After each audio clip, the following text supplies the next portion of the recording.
A clash of rivals in the Western Conference this evening as the Oakland Roots welcome Phoenix Rising at the Coliseum in Oakland. Happy to have you with us for this one. Alongside MLS veteran Ricky Lopez-Espin, I'm Joe Malfa. Ricky, this is one of those true big ones in the Western Conference because these teams are separated by just 3 points, a true 6-point swing in a very tight West where top to bottom things are separated by just 10 points. And these two teams in particular right in the middle of that big tangle. For the Roots, it comes at a good time because they're on a very winning spell. It's their first 3-game win streak in over a year. What we've seen from Benny Feilhaber and the Oakland Roots through this stretch of games is a sense of identity, understanding positioning where he wants his players to operate in, but also on the ball, a lot more confidence to play in between lines to combine, which allows players to be more aggressive at getting in around that 18-yard box and players to express themselves, to take chances and to take risks defensively. There's more responsibility winning their individual duels and another opportunity for the Oakland Roots here at home to grow up the momentum over the last 3 games. Warm-ups are brought to you by UCSF Benioff Children's Hospital. Panos Armenakis, a big reason why this turnaround has happened for the Roots. Yes, part of it is just their defensive abilities as of late, posting clean sheet after clean sheet. But Panos Armenakis has unlocked something new, and he capped it with a goal last week. We've seen a more sense of comfortability for Panos Armenakis, the ability to play in between lines, and he's finding the areas of facing the attacking goal, which is where he is at his best. The ability to score goals, the ability to create opportunities and find assists. We're starting to see the best of Panos Armenakis in an Oakland Roots jersey just because of Benny Feilhaber. On the other side, it's really been by committee for Phoenix Rising. They lead USL Championship with 14 different goal scorers this season. Hope Aveyu leads the way with 4 of his own. For Pamaduka on this Phoenix Rising side, yes, it's a tip on the cap is saying just the talent and the quality that they have on their roster, but you want one player to step up and to continue to stuff the stat sheet. A 1v1 that has the quality in that final third to find the final pass, but also a clinical finisher. He needs to be the best player on the field if Phoenix Rising want to come in the Coliseum and take all 3 points. Yeah, limited to just 9 appearances so far in the regular season because of his international duties along the way. But Margarita back out there again for Phoenix tonight. It's Phoenix and Oakland. Rising swept the season series in 2024. Roots out for some revenge tonight. It's Oakland and Phoenix on ESPN+.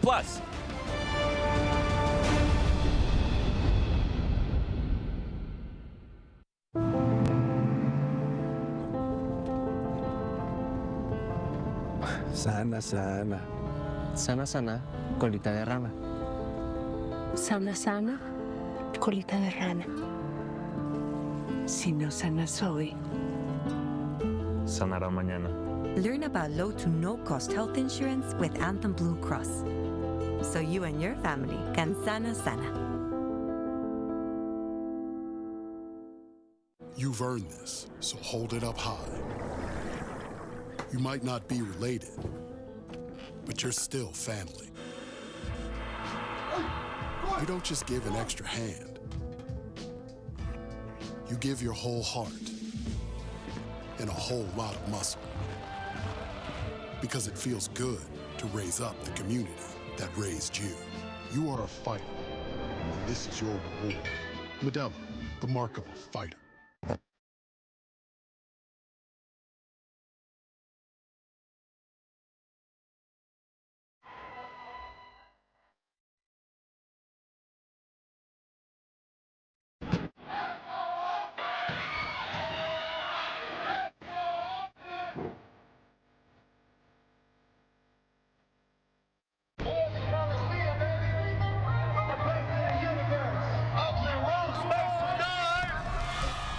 O city by the bay, let hope renew. Love shall fill the streets of more than a few. From every direction, let us converge. A symphony of love leading a glorious surge. O city by the bay, let hope renew. Brilliant minds set us apart. A new course we shall chart. Oh, San Francisco, be mighty, be proud. In love-filled hearts, may hope ring loud. Tonight's match is brought to you by Anthem Blue Cross.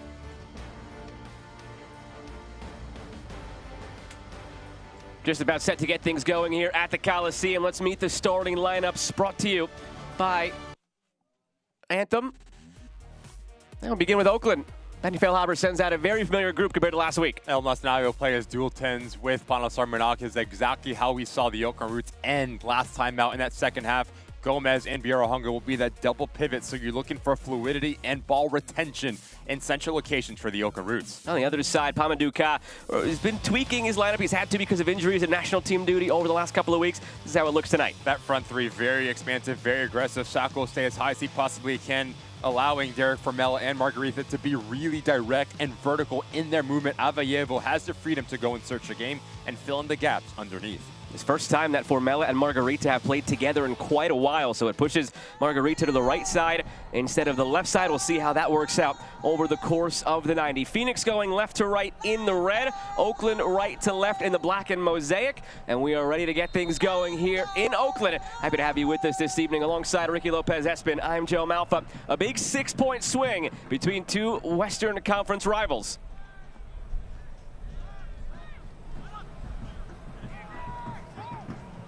Phoenix last year a pair of 1-0 victories in the season series. These teams have a lot of history really intertwined over the last couple of years, ever since the Juan Guerra move from head coach of the Oakland Roots to head coach of Phoenix Rising. Took a bevy of players over with him as well. These teams have been linked ever since.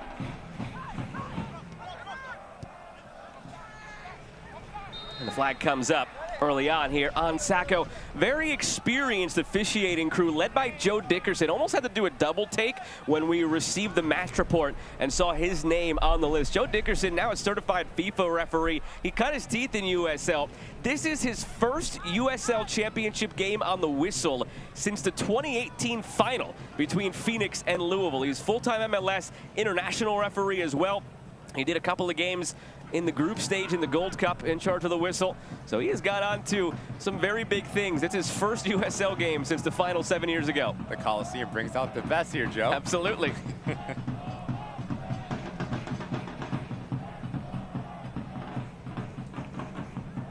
Emil Cuejo.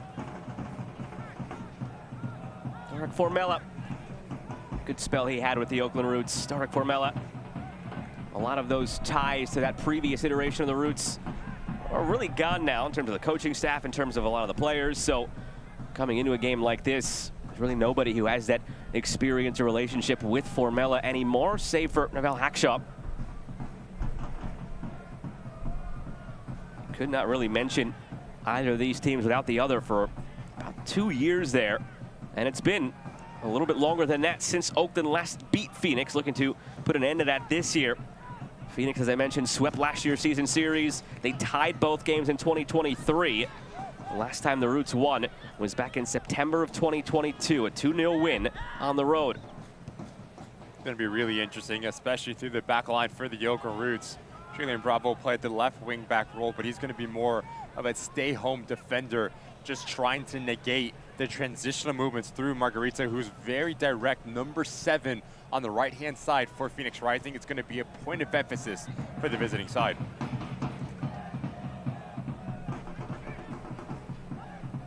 El Masnawi out to Maury Donor.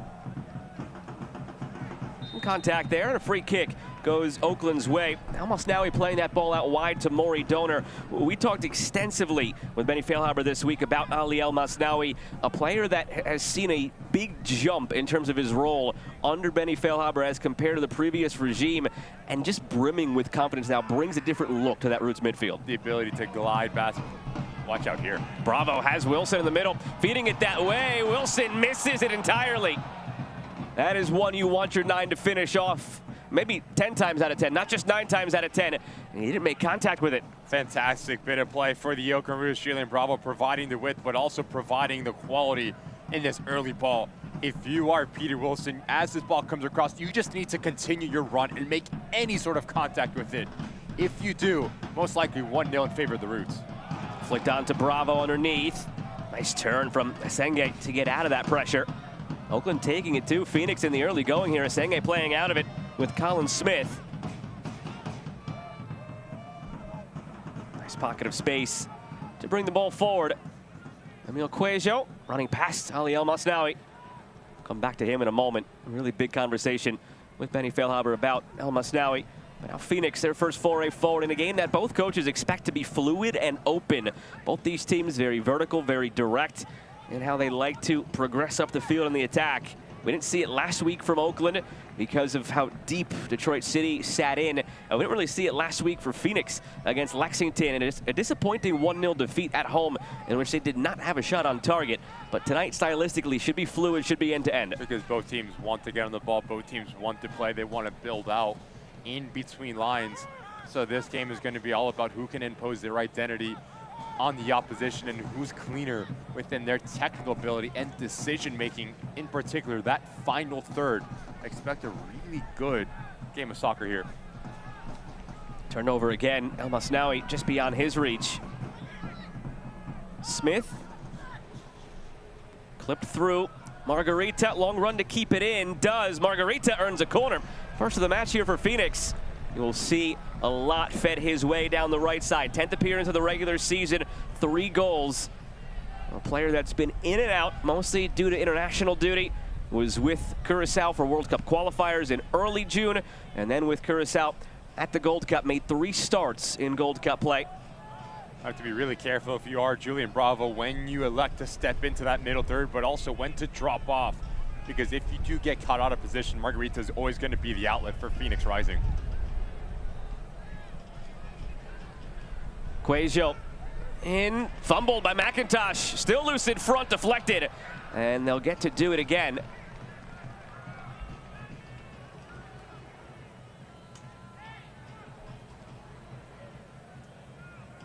Emil Quajo, 28-year-old, making his 10th appearance, just his 4th start this season, now his 3rd in Phoenix. The hero of their 2023 title run, whips it in again. Hackshaw heads this one clear.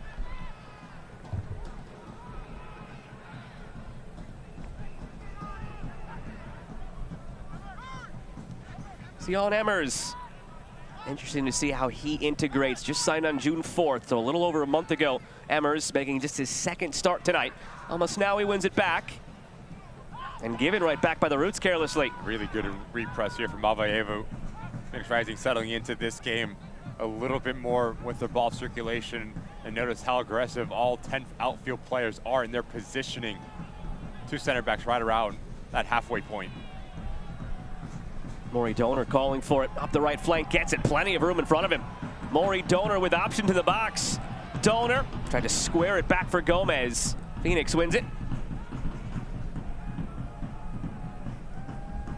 Tarek Formella pushing it ahead.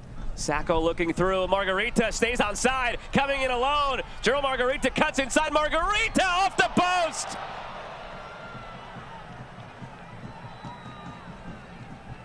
Still on for Phoenix. Avayevu. Emmers thought about it. On his first touch too heavy. Now Smith feeds it through. Gagi did his best to clear it away. Just comes off the heels of you mentioning that this game is going to be wide open. 2 good opportunities for either side. So rest defense for both back lines will be top priority in understanding and organizing when in possession to deny transitional moments. Formella slips it through. Free kick on the way in a very advantageous position here for Phoenix Rising.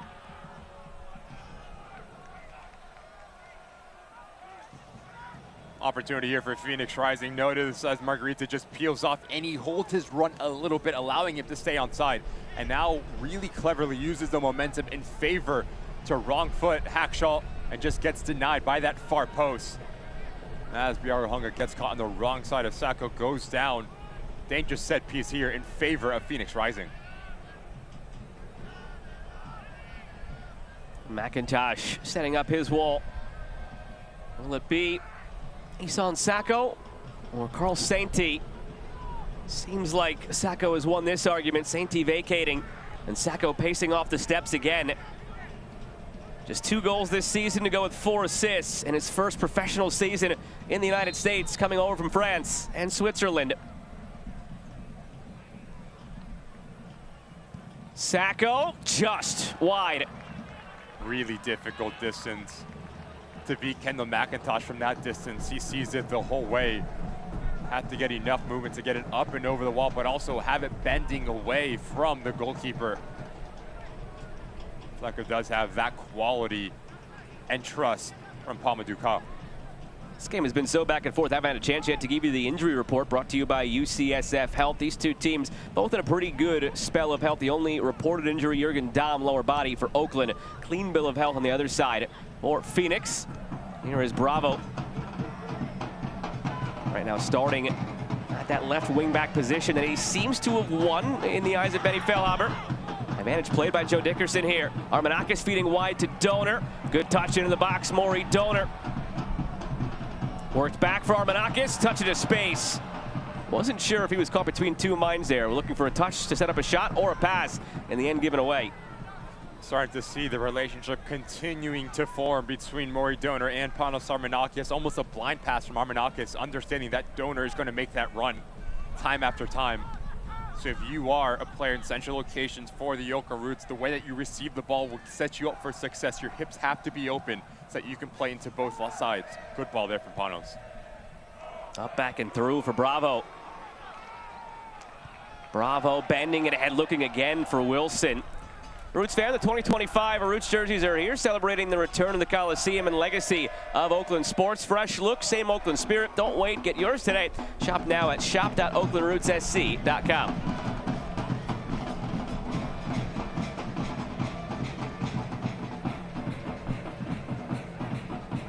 Ten minutes gone. Glad to have you with us on ESPN Plus alongside MLS veteran Ricky Lopez-Espin. I'm Joe Malfa. 6-point swing, a massive one between these two sides. This is the first true test, true measuring stick, as Benny Feilhaber called it, since he took charge of the Roots a little over a month ago now. Comes in, first couple of games are just there to stabilize against El Paso and Colorado Springs.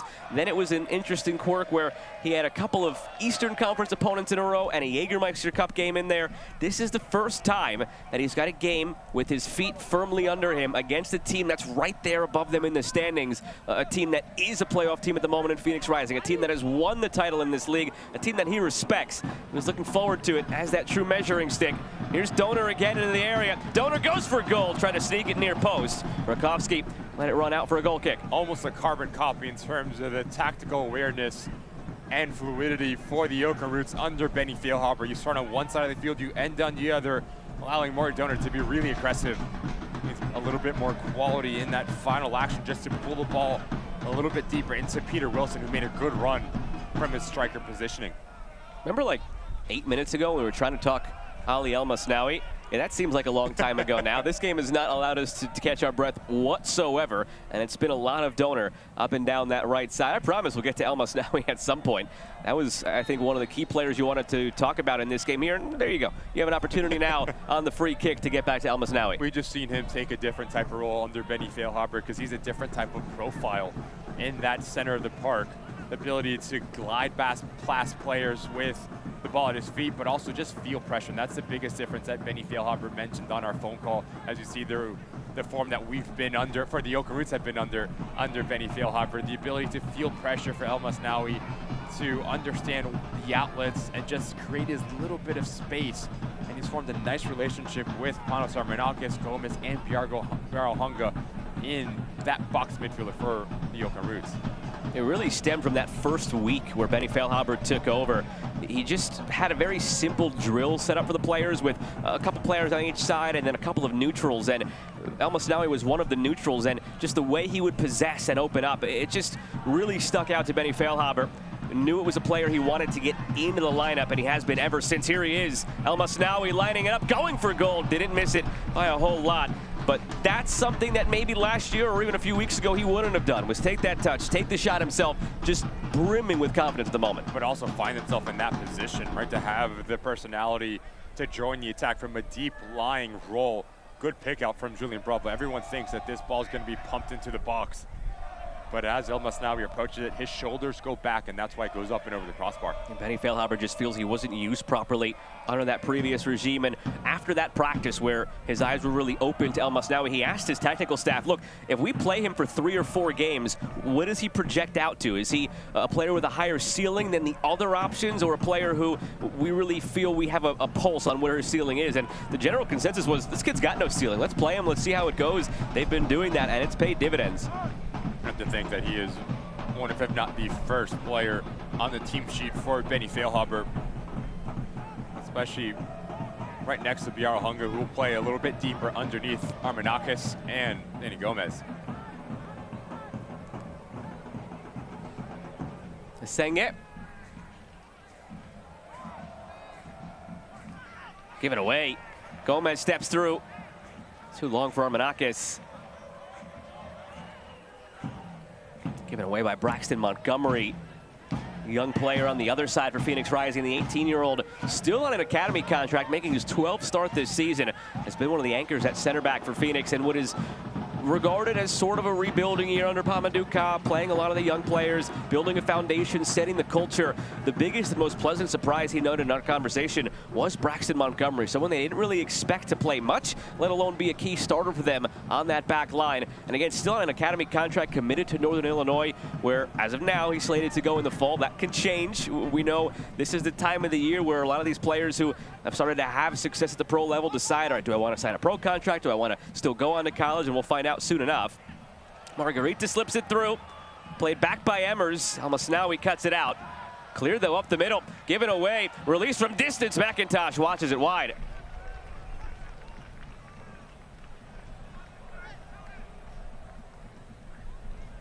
Really good run here from Emmers from a deep line position. A nightmare to track if you are the Oakland Roots.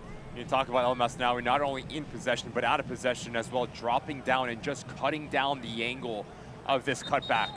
But if you can have a little bit more mobility from Pamadou Ka in those double pivot roles of Emerson Saint, yet breaking lines, now you can really test the shape of the Oakland Roots within their defensive set.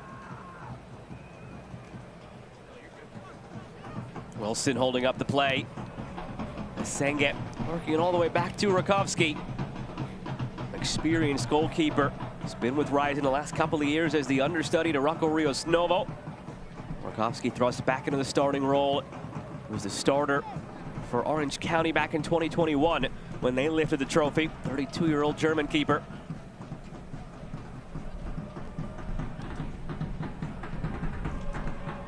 Give it away. Wilson again.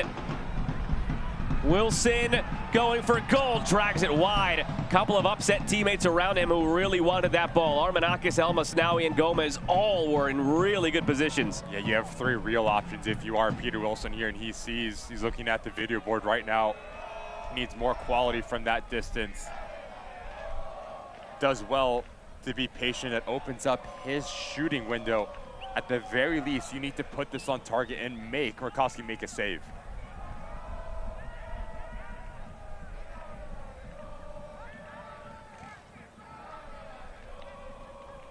Rakovsky sending it long. Gagi gets into it. It's an interesting first 17 minutes getting into the psychology of a striker if you're Peter Wilson, and you've been in those shoes, Ricky, where you have one that you probably should have finished off, you missed it. Have a couple of other moments like that, you pull a shot wide, you make the wrong decision in a moment like that. You could look at it two ways. Number one, he's getting in those positions. It's a good start in that regard. Number two, he's left a lot on the table so far. So for Peter Wilson, the next play, that next play mentality is everything for a striker.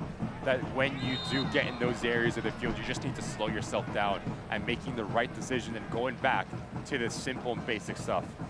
Select is proud to be the official match ball supplier of the USL Championship. From the Academy to the big league, Select is there every step of the way. Visit us.select-sport.com for the latest product specials and more. Select, the player's choice. Pamadou Ka always animated in the technical area for Phoenix. It's great just hearing him talk about life. I could sit there for an hour and listen to him give a TED Talk on life, more so than just football itself. And if you haven't watched it yet, go to Phoenix's social pages and watch the 6-minute uncut video they put together of him mic'd up for their Jägermeister Cup shootout victory over New Mexico. He runs the gamut of every emotion relating to the players in a tender moment, in a moment where he needed to motivate. It's just brilliant masterclass in terms of the human element of coaching, and I'm not afraid to say I watched that 3 times. And I picked up something new like every time I went back and watched it. It makes you want to put on boots, tie them up, and get on the field because you will run through the wall from Pamadou Ka, and that is the type of manager that he is. Even in our conversation with him, you felt a sense of passion relatability, and not only understanding that, yes, these are players, or these are footballers, but they're also human beings, right? Pressing all the right buttons to get them playing at their best and having that willingness to fight together, to fight for a greater good. Pamadou Ka's done a great job in his first season for Phoenix Rising. Football is what we do. Pamadou Ka is who I am. That's the mantra that he has reiterated a couple of times this year and wants his players to live by as well.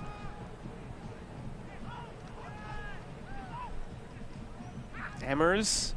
I haven't heard from Margarita, but for that one moment he put the ball off the post, but that's how he tends to play. He drifts in and out of games, and when you least expect him, when you're lulled to sleep, that's when he strikes. Always a threat coming off the flank.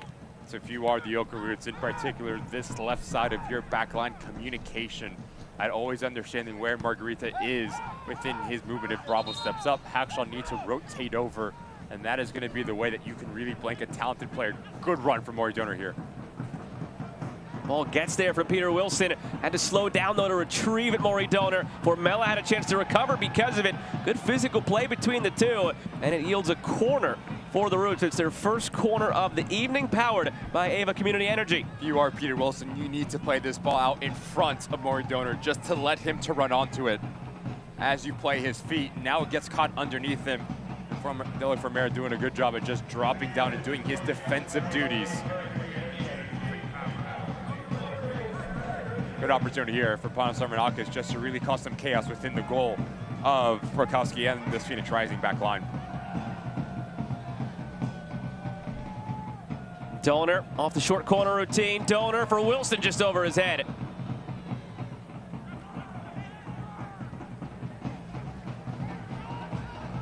The flag does stay down here as Hackshaw keeps it alive. Everybody on Phoenix sort of glanced over. Bravo. Threads it through, touched along, Gagi. And it did take a deflection, another corner coming for the Roots, powered by Ava Community Energy. Continuing to be aggressive. The Oakland Roots, all 10 outfield players in the attacking half of play here. Then we start to see Danny Gomez stand over this ball and expect an in-swinger. Ideal location will be right between that 6-yard box and penalty mark.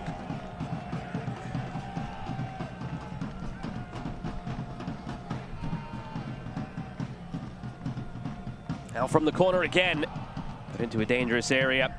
Still alive for Oakland. Whipped back in by Armanakis, back post. And cleared sky high by Sacco. Oakland keeping the pressure up, but now giving away. Careless ball played back. Formella has Margarita running down this near side. It's fed that way, but intercepted. Tracking back, it was Armanakis. Don't usually see him in that position defensively, but he made a vital deflection. Otherwise, Margarita would have had his second breakaway of the day already. Almost a massive mistake from Biaro Hunga trying to retain possession and play this ball negatively. Good recognition for Panos to drop down and just cut out a passing lane. As Quajo gets caught beat in his positioning. Benny Feilhaber said the key to this game was possession has to be clean and vertical. That moment defensively was because of a sloppy play playing back. Now it's Wilson played through again by Donor. Panos on his left foot. Well scouted by Montgomery, stepping in the way of it.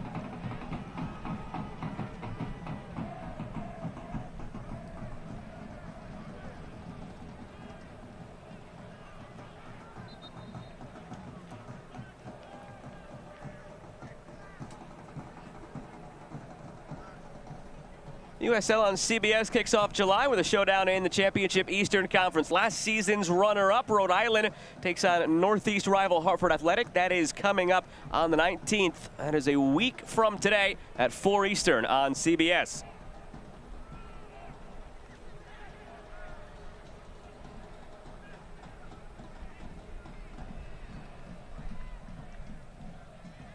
You know, as we've had that ad read for a couple of weeks now, building up to that game next week, I've said it every time, and I want to keep hammering it home. El Clamico. Great name for a derby.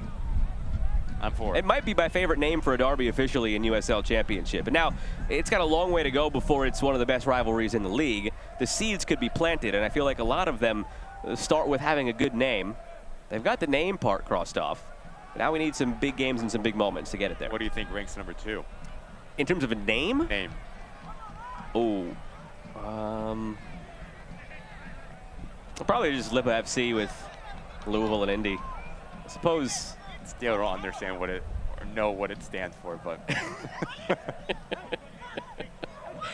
I'll have to introduce you to Google sometime. It's a really helpful tool. Best rivalry, though, in the league, I think, is a really heated debate at the moment. There's a lot of options there. Phoenix and New Mexico certainly have a claim to stake there. Oakland and Sacramento can, but it's been incredibly one-sided over the last few years in favor of Sacramento. Because of excellence, Louisville-Charleston's become a really good rivalry. Copa Tejas had a good installment this past week. There's a lot of options there. USL's done a really good job at building kind of a culture behind those rivalries and really pushing fan engagement, player engagement, everything to make it that much more mean, a little bit more. Get a rivalry week in USL Championship? That's probably the next step, right? Got enough teams, got enough rivalries. Slot that into the schedule one week.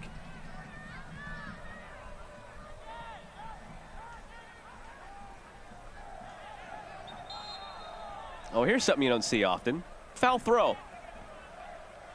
I don't think that has anything to do with the fact that Joe Dickerson is the referee either. We pointed that out earlier. It's his first USL match in 7 years. That was just simply a bad throw. Can't be doing that. Quite the hoodie that Benny Feilhaber has on as well. What hoodie? That was a bad camo joke. That was a very bad joke, Joe. And a bomber the other way for Pamadou Ka. It's turned into Fashion Hour with Ricky.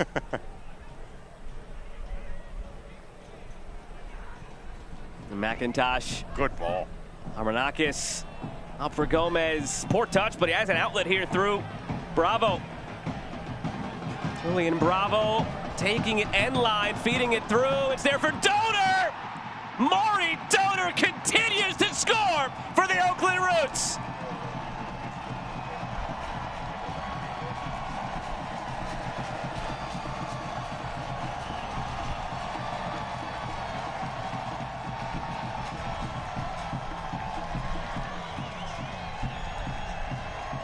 Great goal for the Oakland Roots. And it starts with the goalkeeper having the ability to be comfortable with the ball at his feet. Notice how many players he takes out for Phoenix Rising. That whole front line and midfield line. Now it comes down to the willingness, to the movement, and the decision-making of Julian Bravo. As he gets to the byline, Peter Wilson plays centrally. He occupies the center back, which gives Maury Donor the freedom to make a secondary movement towards the top of the 6-yard box. Technical ability to hit it off the half volley and to kiss it off of this near post. Not even a courtesy diver. Rokowski, 1-0 Oakland Roots. It's his 7th game in all competitions since joining Oakland at the end of May.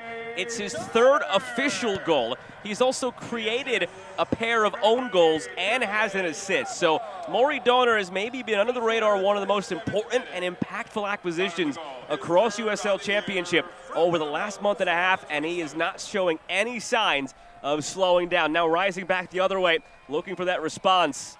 Avayevu. Sainty. Mentioned earlier, Margarita was away at the Gold Cup. So too was Carl Sainty. So Phoenix just now getting back up to full strength these last couple of matches. Talk about the quality in terms of the numbers for Maury Donor. But what he's done in terms of the mentality for the Oakland Roots, I think is equally as important.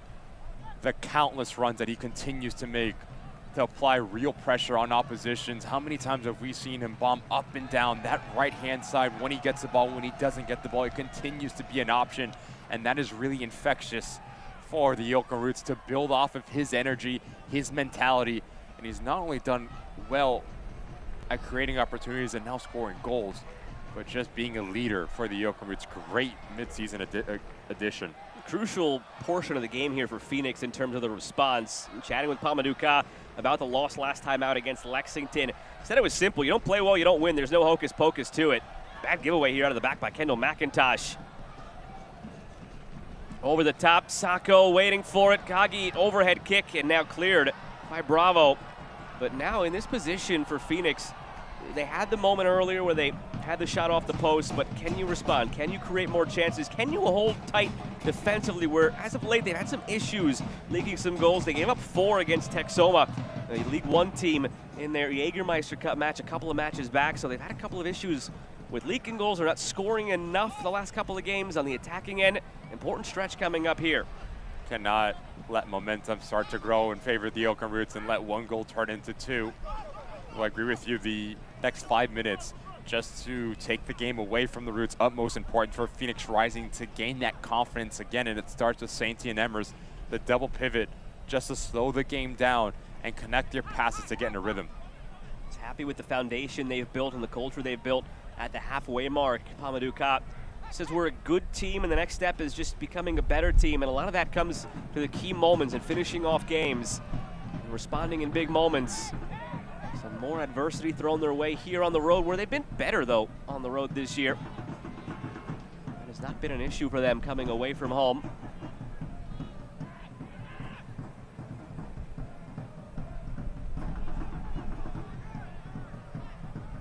Biarahanga. Armanakis has to run from Donor, feeds it that way again. Here goes Maury Donor for Wilson. It is one of those nights for Peter Wilson. If the goal doesn't come at some point, that's a man who may not sleep well this weekend and into next week. Great bit of play again for the Oakland Roots, and as this ball comes across, it's a glorious opportunity for Peter Wilson. Just approaches it too casual. And as it's coming towards your body, go with your right foot. You have a better angle to get your body around it, to make clear contact, and now doing that, you can hit it in far post and near post. Because if you let it come across your body, now you have to be perfect in terms of your timing, when to step in. And the glorious opportunity wasted by Peter Wilson. There's been 4 moments in this one. Twice, he made the wrong decision. Twice, he absolutely should have scored and didn't. So that's 4 in a half an hour where Peter Wilson will regret it. Now, the good news for Oakland, the results going their way, but still a long way to go, where those moments could mean something in the long run. Sainty. Montgomery.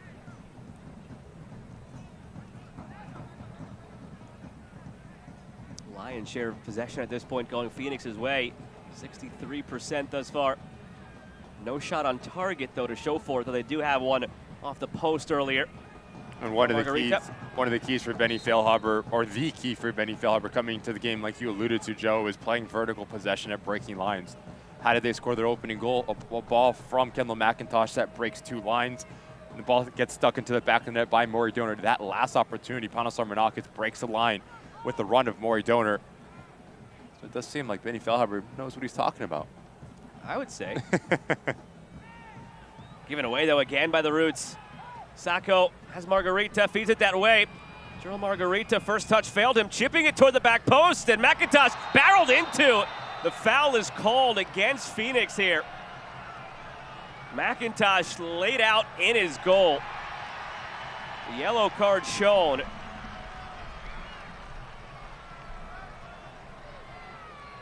McIntosh looks to be all right, up to a seated position, and helped to his feet by Gagi. Foul immediately called without hesitation by Joe Dickerson. Need to be better in terms of the timing here from Sacco. You take a little bit too long. You need to play the ball right now. As you take that half of a second, actualize the ability to close down the angle, which forces a heavy touch from Margarita, and that is a hard challenge from Avayevu, just coming through Kendall McIntosh, deserving of a yellow card for the number 10 of Phoenix Rising. He had committed to it just in case McIntosh maybe read it incorrectly, but it's one that's certainly reckless, and you can't be doing that. Although you understand he's challenging for that ball, and last second McIntosh comes through. Nothing malicious in that from Avayevu. Looks worse than it probably is, but an easy yellow. And the first player in the book this evening. Armanakis sweeping through. Avayevu recovers and has to be careful now on that yellow with a play like that in rapid succession. Margarita waiting for it. Lets it run by. Slip from Hackshaw.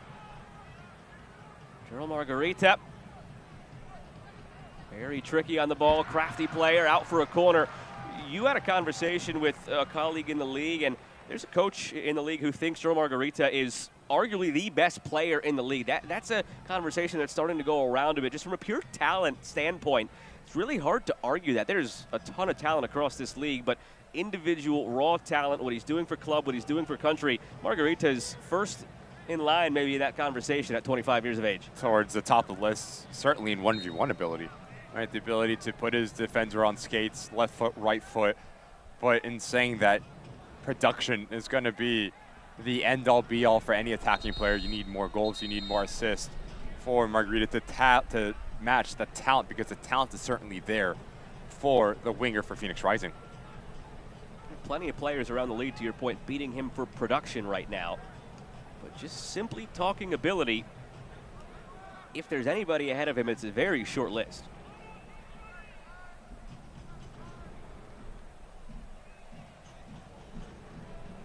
Stern conversation here between Joe Dickerson and Axel Asenge. Now Quajo can take the corner. 10 to go in this first half. Quajo back post, punched by McIntosh. Wasn't taking any chances.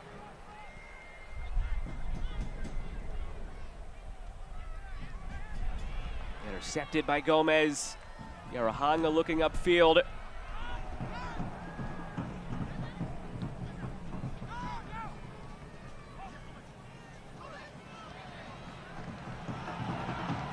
Some space again for Bravo.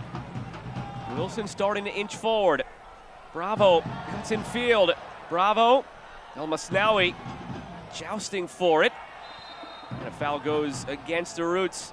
You can join the Roots in style this year with premium seating from their all-inclusive Club Oak to field boxes and dugout seats. Great options for any occasion. Secure your tickets now. Visit the website at oaklandrootssc.com/tickets or call 510-488-1144.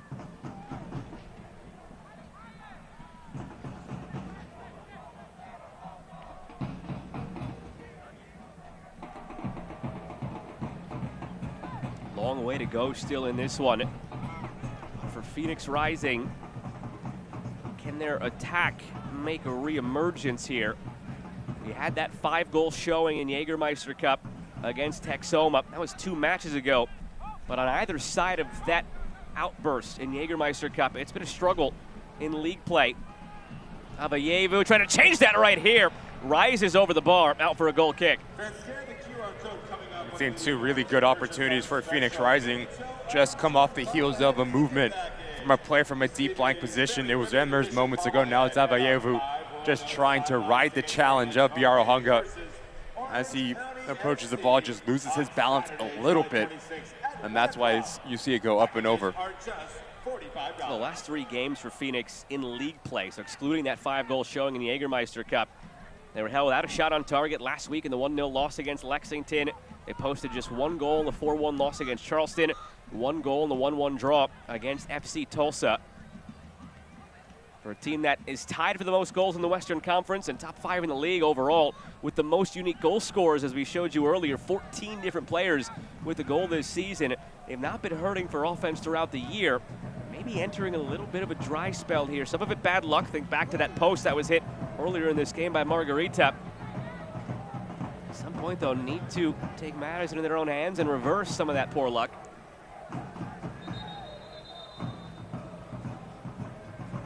It won't be an easy task right now against this Oakland side. Oakland has been terrific defensively, completely transformed since the coaching change in that specific facet more so than any other. Joe Dickerson trying to get a touch in. First time on a USL Championship. 7 years. Again, the last time he was on the whistle in USL Championship was the final in 2018 between Phoenix and Louisville. Can't do that. And nobody touched it on the drop ball. Derek Formella. Well, I'm not sure what he's arguing here. It's the clear-cut drop ball rules that we sort of abide by. Maybe not in black and white in the rule book, but that one is dropped for Oakland, and until Oakland touches it, nothing Formella could do. He's pressuring again, and this time Gagi just gets rid of it. Again, Joe Dickerson, last time on the whistle, final 7 years ago. He's emerged as a full-time MLS and international referee for FIFA. Had a couple of games he was in charge of in the Gold Cup. recently. Odd quirk having him on the schedule tonight in USL Championship, but he had a good word with both coaches, it seemed, ahead of this game. Maybe excited to see him. And back to that note about the Roots defensively, it's been 3 clean sheets since Benny Feilhaber took over, and they've given up just 1 goal from the open run of play in 5 previous games. It came against Monterey Bay after they were already up 2-0 late on. The only other goal they'd given up was a free kick against Colorado Springs back on June 14th. So in 5 games, 2 total goals allowed, only 1 from the open run of play for a team that was leaking goals before that. And a yellow card shown here in transition.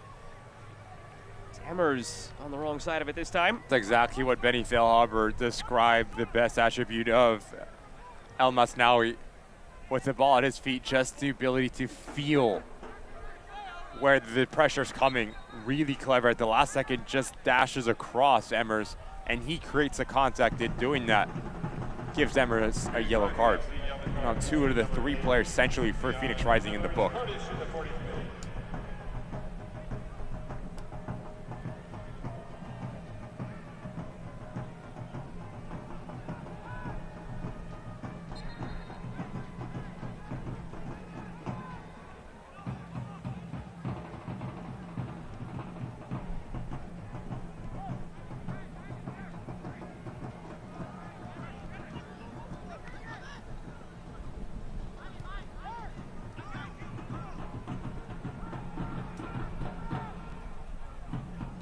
eFootball is here. Live your dream, rep your team, and play as your favorite USL Championship club. eFootball is free to play. Download now. I know you look forward to that one every game. Oh, it's my favorite. Inching closer to your job every single read.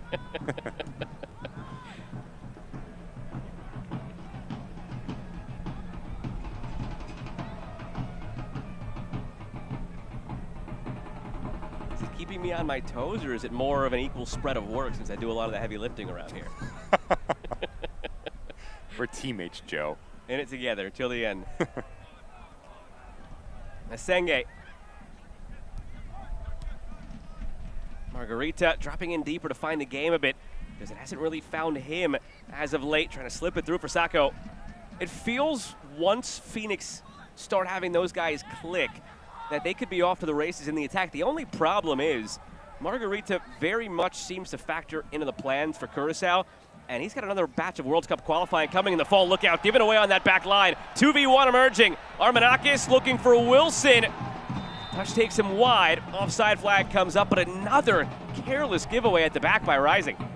Really sloppy in the back by Phoenix Rising, but I just want you to watch the positioning from Asenge.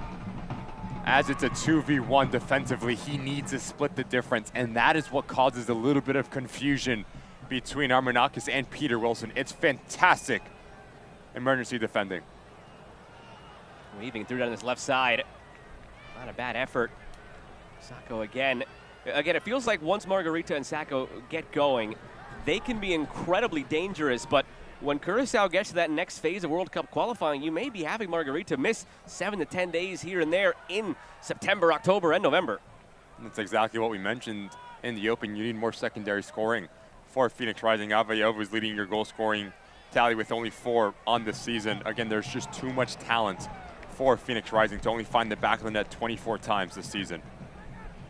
Just want you to go back to this movement from Asenge. I just want you to watch his movement as a single defender. He shows like he's going to apply pressure, then he peels off, then he applies pressure again. So he's splitting the difference, and that is really close to an offside by Peter Wilson. But it is the positioning and in between the ears from Asenge to just cause that little bit of confusion between 2 players. Now Donor in behind again. He has the game's lone goal. Armanakis on that preferred left foot, whipping it back post. Touched away by Rakovsky, not very securely.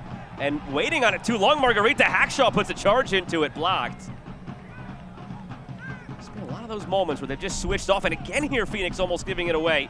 That time through Emmers.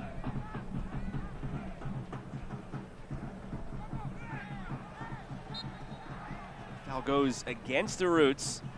Avayevu called for the contact on Biarahanga, and again Avayevu on a yellow already.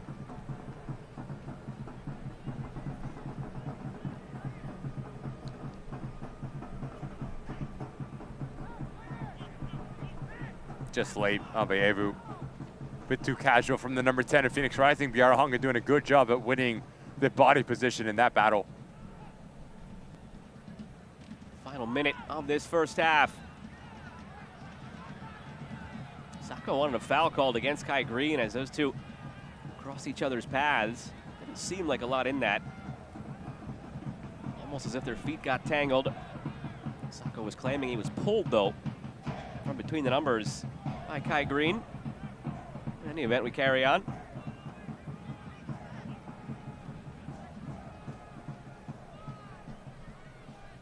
Haven't used his left side much, Phoenix. Sako drifting out that way. Formella's taken up this position now as the striker in the middle. A little bit of a tweak from Phoenix. See if they can spark something different. Sako's played through the middle. He's played off the wing. Those three up top can really interchange at will. Wilson, 2 minutes of stoppage time tacked on. Stop time brought to you by KTVU+. El Masnawi. Bravo, feeding it through. Wilson, can't really blame him that time. Although, again, as a striker, Ricky, I see you looking at this. You want to finish off every look you get. It was an awkward height near thigh high. Again, it's a really clever idea from Julian Bravo. This early ball causing all sorts of issues for Phoenix Rising and just picking up the movement for Peter Wilson. A lot of pace behind that. His movement has been good, finding himself into the really dangerous pockets of space, but it's the execution that continues to lack for Peter Wilson. 3 goals, 3 assists on the season, and he has everything in his locker to push more in terms of his stats and production. One again in the midfield by Oakland. Looking again through Peter Wilson. Senge chests it down.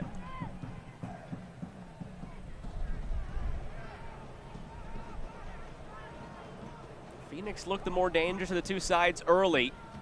Slowed down a bit. Oakland found their goal. Ever since then, it's always seemed as if Oakland have been more poised to get that second than Phoenix to get the equalizer. And here they go again. Donor the early ball, seeking out Wilson. Awkward one played back and out for a corner. Powered by Ava Community Energy. It's the third of this first half for Oakland. The wide parts of the field for the Oakland Roots have been the point of emphasis where they have found the most success with Maury Donor and Julian Bravo. Once they play narrow, they continue their run, and Phoenix Rising have a really difficult time turning around and tracking that type of run. And that's when we start to see those early balls from Bravo and Maury Donor, this time really well read from Nsenge and Montgomery to deny this ball across to Peter Wilson.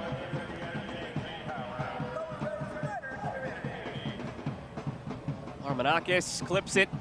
Murkowski, no trouble. 2 minutes come and gone. There's the whistle from Joe Dickerson. So through 45, it's Oakland up 1-0 on Phoenix. Benny Feilhaber has to be the happier of the two managers, not only because of the result, but also through the run of play, finding success, essentially allowing areas on the field to be exploited wide. Trying to get that second goal earlier rather than later will be crucial. For Palma Duca, it's defensively. You need to be compact to give your side a foundation and confidence going forward. 27th minute goal from Maury Donor is the difference right now. Oakland trying to do something they haven't done since 2022, and that is find a win over Phoenix Rising. It was 2 draws in 2023, and Phoenix swept the season series last year. Oakland up 1-0 through 45. Coming up at the half, we'll take a look around USL Championship with some goals, saves, and team of the week.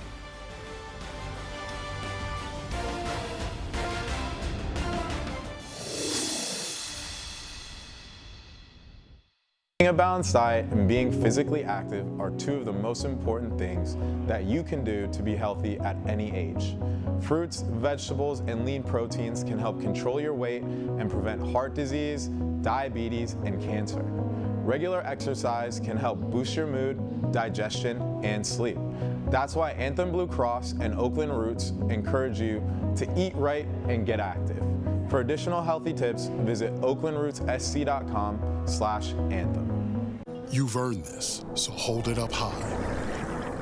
You put on the biggest event of the year every single weekend, surviving the strongest storms, meeting chaos with composure.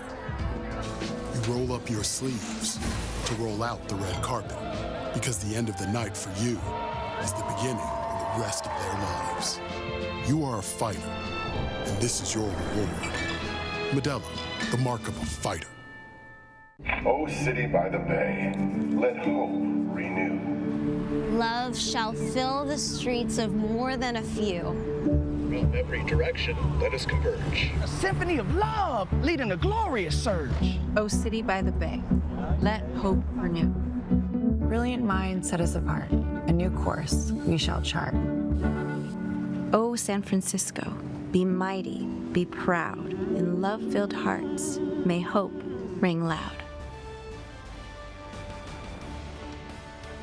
1-0 Oakland up on Phoenix at the break.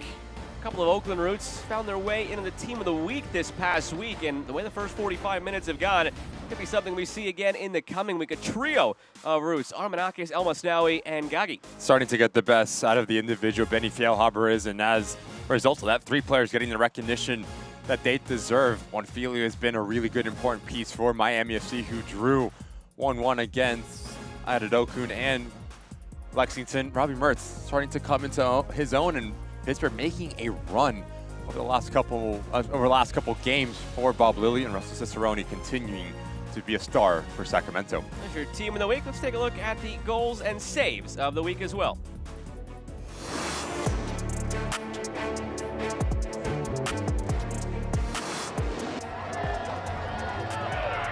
McLaughlin to the left, and it's saved by Garcia.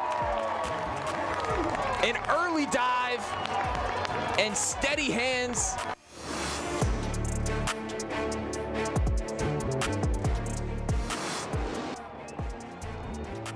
Blancas will go for the hat trick. Oh, he's got it! Oh my!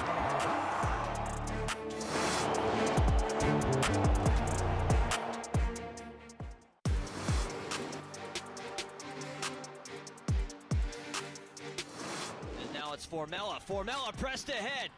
Margarita trying to cross it through for Johnson, who slipped. Thompson was there. He got a hand to it.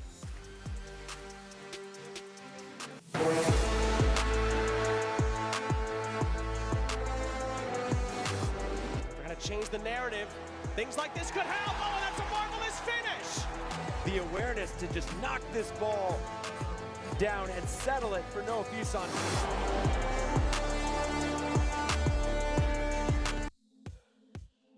Take a look at the upcoming schedule. Focus on the Oakland Roots side here. It's an interesting stretch they have coming up. So pay no attention for a moment to the Orange County game on the 26th. That one's in Jägermeister Cup, and they've got an Eastern Conference game next week against Loudoun. But Ricky, after that, you've got a steady diet of teams that are right in the thick of it in the middle of that Western Conference table in Colorado Springs, rivalry in Sacramento, Lexington, and Monterey Bay. 2 home, 2 away for Benny Fjellhaber, especially when you play at home in the Coliseum. You want to continue to make this place a fortress, so 6 points is going to be the standard when you welcome the Switchbacks and Monterey Bay. When you go to Sacramento, we talked about that rivalry game always meaning a little bit more, so those minute details mentally will be utmost importance. And then Lexington, who have struggled in USL Championship in 2025, but starting to find their form. It's not going to be easy for Benny Fjellhaber, but if you can escape with, let's say, 9-8 points, I think you'll be a happy camper.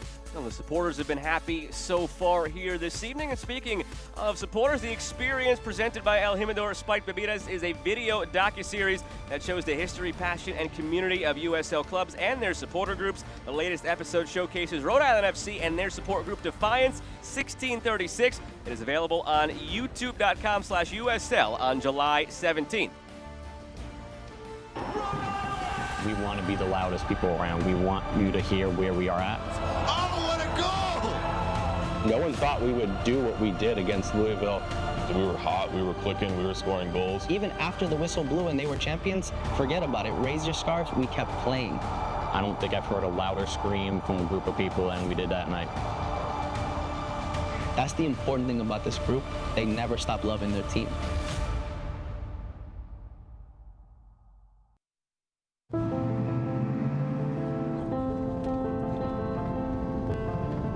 Sana, sana. Sana, sana, colita de rana. Sana, sana, colita de rana. Si no sana soy, sanará mañana. Learn about low to no-cost health insurance with Anthem Blue Cross, so you and your family can sana. You've earned this, so hold it up high. It doesn't just have great bones. It was the backbone of your community. So you breathe in new life, grinding away to make space for tomorrow, for your people. This isn't just a restoration. It's a revival. Because you're always willing to double down on your neighborhood. You are a fighter, and this is your reward. Modelo, the mark of a fighter. O city by the bay, let hope renew. Love shall fill the streets of more than a few. From every direction, let us converge. A symphony of love leading a glorious surge. O city by the bay, let hope renew. Brilliant minds set us apart. A new course we shall chart. O San Francisco, be mighty, be proud. In love-filled hearts, may hope ring loud. 1-0 lead for the Oakland Roots over Phoenix Rising to the first 45 minutes. Take a look around USL Championship now with some news and notes. Attendances have been terrific. Records set for El Paso and for Rhode Island. You've got Dom Casciano, who's made the move from Union Omaha up to Tampa Bay Rowdies in the USL Championship. And at the bottom there, the Jägermeister Cup draw, that's already coming up. It's sneaking up on us next Friday, July 18th. So a lot going on right now around USL Championship. Out-of-town scores are brought to you by Visit Oakland. Get out on the town and visit Oakland to explore arts, culture, and world-class cuisine. A busy night in the USL Championship, and I've already had some moments where we saw maybe some surprises around the league here tonight. Detroit fell at home against Hartford Athletic. Tulsa with a 4-3 win at home over Vegas. Let's take a look at the upcoming schedule now on the TV networks in USL Championship. You've got Pittsburgh and Loudoun on CBS Sports Network. That's tomorrow at 5 Eastern. And we're going to see Pittsburgh on national TV twice back-to-back. Ricky, you and I will be on the call next Friday for Detroit City and Pittsburgh. Yeah, Pittsburgh and Bob Lilly doing a really good job at turning the corner, really starting to find their form. It's not going to be easy because they're welcoming a really good Loudoun United side under Wright and Martin, and then also going to Keyworth. So those two games for Bob Lilly can say a lot, especially in the Eastern Conference as they try to push up. It's always this time of the summer where teams start to have their separation moments in the standings. And in the East right now, it's Pittsburgh and that Bob Lilly side that are starting to get things going. And now the out-of-town scores, again, brought to you by Visit Oakland. Maybe the surprise of the evening, I think we mentioned Detroit earlier. It's them falling at home 2-1 against Hartford. And not a result that you want if you are Danny Dicchio, as Jimenez and Mo Jang get on the score sheet for Brendan Burke and Hartford Athletic, who needed that result for Hartford sitting in the 11th in the Eastern Conference. You look at Miami FC, we talked about them conceding in the 94th minute to Corey Burke, leaving 2 points slip through their fingers. 45 down, 45 to go here in Oakland with the Roots up 1-0 on Phoenix Rising. Second half on the way.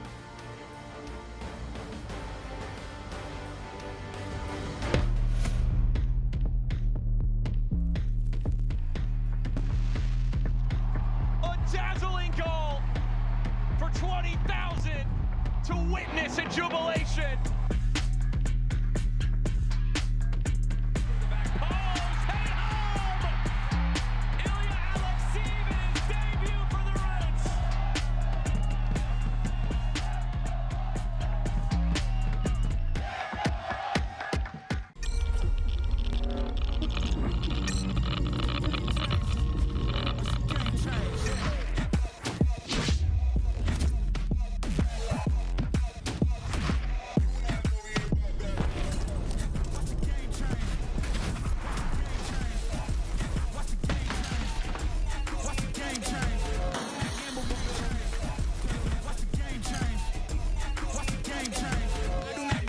On me.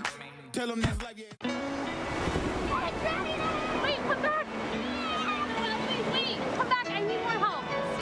Take a love take a love for free. Today we went to the beach and it was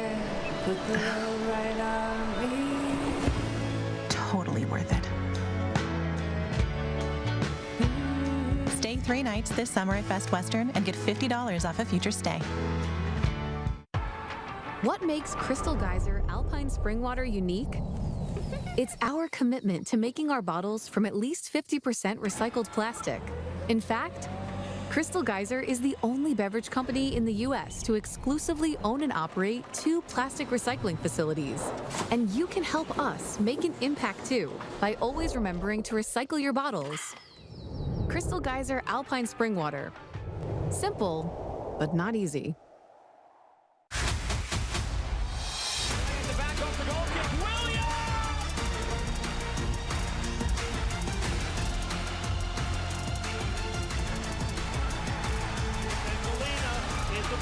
Keeper's out. He scores!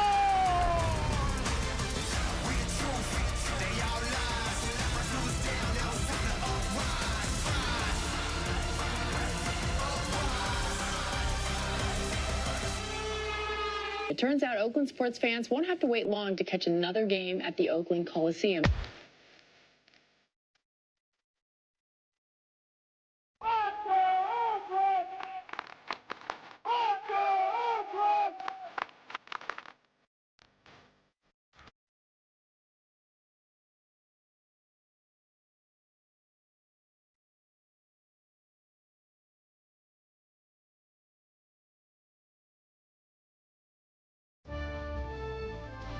Tonight's matchup is brought to you by Anthem Blue Cross. Take a look at highlights from that first half. Oakland, the aggressors later in the half, but the early chances belong to Phoenix Rising, who probably should have been up 1-0. The best opportunity for Phoenix Rising, it starts with the patience of Margarita just to hold his run off a little bit, so that creates an avenue to play into him. And this is about recognition and using momentum to his favor to cut it to his left foot, and just gets denied by Kendall McIntosh's far post. Golden opportunity for Phoenix Rising, and this is talking about Kendall McIntosh, ball playing ability and a luxury to have. And as this play starts to open up, Peter Wilson stays centrally and he occupies both center backs, which gives Bori Donor the ability just to go and search this ball. Cuello gets caught sleeping at that back post. You put it on target, you give yourself a chance as it kisses that post to give the Oakland Roots the 1-0 lead at halftime.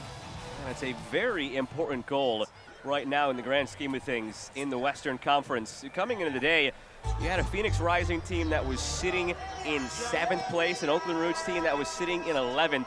Right now, if you take a look at the live standings, Oakland in 7th above that playoff line, and Phoenix in 8th. That's how tight things are. That's how important every goal is right now in this Western Conference. And it's why we highlighted at the top of the broadcast how important the 6-point swing of this game was coming into this one, Rick. We always say that phrase, 6-point swing. It's very simple. It could be 3 points for Phoenix and they go 6 points clear. It could be 3 points for the Roots and they end up jumping Phoenix. And right now, it's the latter that we're seeing. 45 more minutes, though, for the Roots to seal this one out. You mentioned it on the top of the broadcast as well, saying that place number 1 to place number 12 separated by 10 points only in the Western Conference.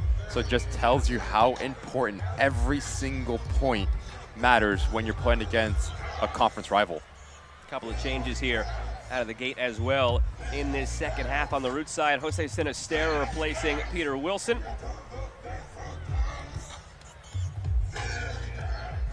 And on the other side, it's Ryan Flood coming into the match for Phoenix Rising. He'll be replacing Braxton Montgomery. That'll change some things in terms of who's setting up where on the Phoenix side. We'll dive into that once we get things going here in this second half. And again, the other side, a simple like-for-like change. Jose Sinisterra on, Peter Wilson off.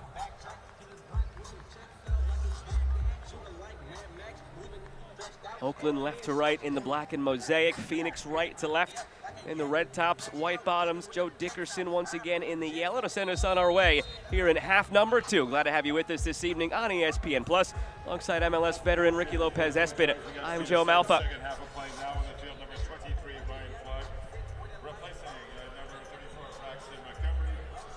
Sinisterra, like for Wilson, who had moments again in that first half, and it's got to be tough for him to be pulled out of this one, Ricky, because of those moments that he missed. The 2 that he probably should have scored on 2 other moments where he could have made better decisions for the Roots. He's got to be sitting there on the sideline hoping that those don't come back to hurt now in this second half. And it's got to hurt that much more, where you think you can make amends if you stay out there on the field, but he didn't have that opportunity. Now the hope for Benny Feilhaber as you pull your striker at halftime is just to engage a response from him. Next time he does get on the field, you need that ruthlessness, you need that venom to come out. Dangerous ball through, slapped away by McIntosh. Margarita putting in that early ball. Unconventional goalkeeping there. We see plenty of strong punches that leave the 18 when it's in the air. Rarely do we see that when the ball is about an inch off the turf. Donor. Some options. Sinistera peeling toward the backside of the box. Goes short instead for El Masnaoui. I mentioned the standings coming into this half because Benny Feilhaber mentioned the standings, and coaches sometimes shy away from that sort of talk, especially at this point of the season, now just beyond the halfway mark. But he didn't shy from it as Donor whips this in and earns another corner here for the Roots, brought to you by Ava Community Energy. He said, simply put, maybe they're not communicating it to the players, but he knows the players are looking, and they do communicate on the staff about those standings. Just psychologically, from the hole they were in to get to where they are now and see themselves at the end of the day above that playoff line, now you can start climbing and looking to get higher. Whereas if you lose this game against Phoenix, you got so close to that playoff line, and now you're back to being 5 or 6 points behind it. So it was very big mentally, and it's already entered their conversations, the standings. As Gomez whips this one in. The header loose in front. It was Hackshaw who powered it through with the head, as Sinistera was looking for the bicycle kick before Hackshaw came through. And now a whistle. Injured player down for Phoenix. It's Dion Emmers, who's one of the 2 on a yellow card, along with Hope Avayevu.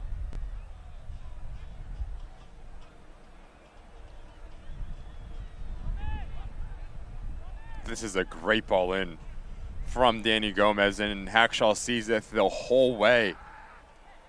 Starts his run almost on the top of the 18-yard box and gets clean contact with this header. If there's no traffic right in front of Rakowski, this ball's going to end up in the back of the net. And as this ball comes back across, you see Emmers, center of your screen, immediately comes up very light on his right foot, right leg area. Hopefully he's okay to continue on, because Palmaduca just made a sub, bringing in Ryan Flood at center back position. Need to be able to be flexible at changing personnel if Emmers cannot continue here. Had a teammate who came over and made a substitution signal to the sideline, so his teammate's showing some concern. Trainer there with the walkie-talkie to see if that is the message communicated, and Palmaduca will have to react accordingly here. So again, it was Ryan Flood coming on for Braxton Montgomery. It's not necessarily like for like, but has that ability to play as a center back, Ryan Flood. We've seen Carl Sainty step onto that back line at times this year as well. Some options for Palmaduca as we see it take more shape going into this second half. Who slots where? There's some flexibility there. Emmers now to his feet. Couldn't really put any pressure on it from that look. And again, had 2 teammates who signaled over to the sideline to make a sub.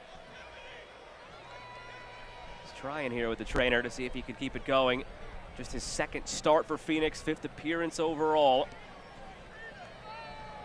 Emmers from Switzerland, started his career in Inter Milan's youth setup.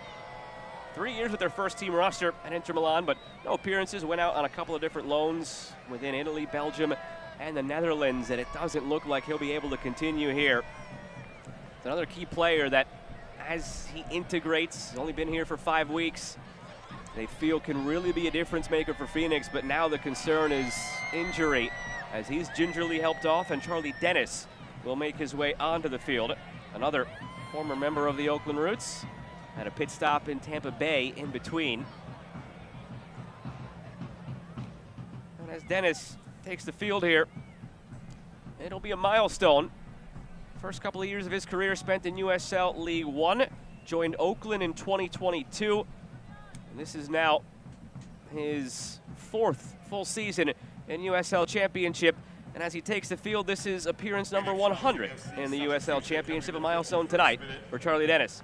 Bit of a different profile to Emmers. Dennis has shown over the course of his career in USL Championship the ability to get forward and score goals and have the final ball to really unlock back lines. He's going to almost be as a number 8, and Sainty will have more of the defensive responsibilities in that midfield pairing for Pamaduka. Charlie Dennis has been first team All-League in USL Championship. That came with Tampa Bay in 2023 after he was moved from Oakland to Tampa Bay. Had 11 goals that season with Tampa Bay. You could put him anywhere in the midfield. I remember back in that season when Juan Guerra brought him in for the Oakland Roots, the biggest compliment he could pay Charlie Dennis is you could play the guy anywhere. He could play as the 6, the 8, the 10, or push him up as the 9. Right now, he's slotted in deeper in that role where Emmers vacated with the injury. Only 1 goal in the season for Charlie Dennis. In terms of his productivity, very low for his standard. So if you are a player that is maybe not getting the amount of game time that you would hope, every time you walk across the white line, it's an opportunity to showcase why you need to be in the team sheet for Charlie Dennis, especially playing against your former side or one of your former sides. Good opportunity to make an impact. And some of it, again, relative in terms of the production, because while he does have that in his bag, and he was used in that more advanced role that year with Tampa Bay, that double-digit goal-scoring season, he has been utilized more deeper in the midfield as of late. So a deeper-lying, more creative role. He's got plenty of options to spring the ball forward to. See if he could get them going in this second half for a Phoenix team that is staring down the barrel of back-to-back games, perhaps without a goal. And as of now, back-to-back games without a shot on target. They were held without one last game against Lexington. Again, they have that moment tonight where they hit the post, but statistically, not a shot on target. Still looking to test Kendall McIntosh in that way. Dennis looking to scoop it through. Knocked down by Biarahanga.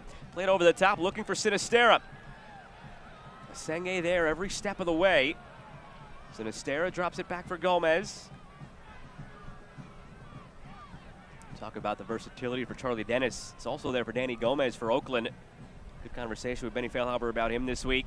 Called him an 8.5. He's not quite a 10. He's not quite an 8. He's more forward-thinking than a traditional 6, and it's just a matter of finding which spot suits him best. I like the way he helped control the game last week in a more advanced role. Armanakis. Great, well done. Maury Donor, options in front, squares it back. Sinistera picked up right where Peter Wilson left off, unfortunately for the Roots. Match made in heaven between Panos Armanakis and Maury Donor.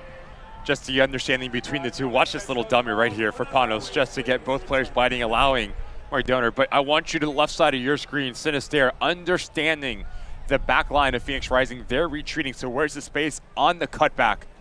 No need to leave your feet. Just step through it, keep your shoulders over the ball, and find the back of the net. It's 2-0 for the Oakland Roots. Wasteful opportunity for Sinistera. Ends up in the crowd. And soccer season is here. SeatGeek, the official ticketing partner of the USL. Get all your tickets and more from the #1 ticketing site, SeatGeek, your ticket to great seats, as the flag comes up on Phoenix after a giveaway by the Roots. See Hackshaw lifting up his hands, taking responsibility for that silly mistake. But a missed opportunity for Avaevu, right side of your screen. You need to play this ball into Margarita, excuse me. Acres of space if you just pick up your head for Sacco. He's been more distributor at this point this season, Sacco, than goal scorer. 4 assists, 2 goals.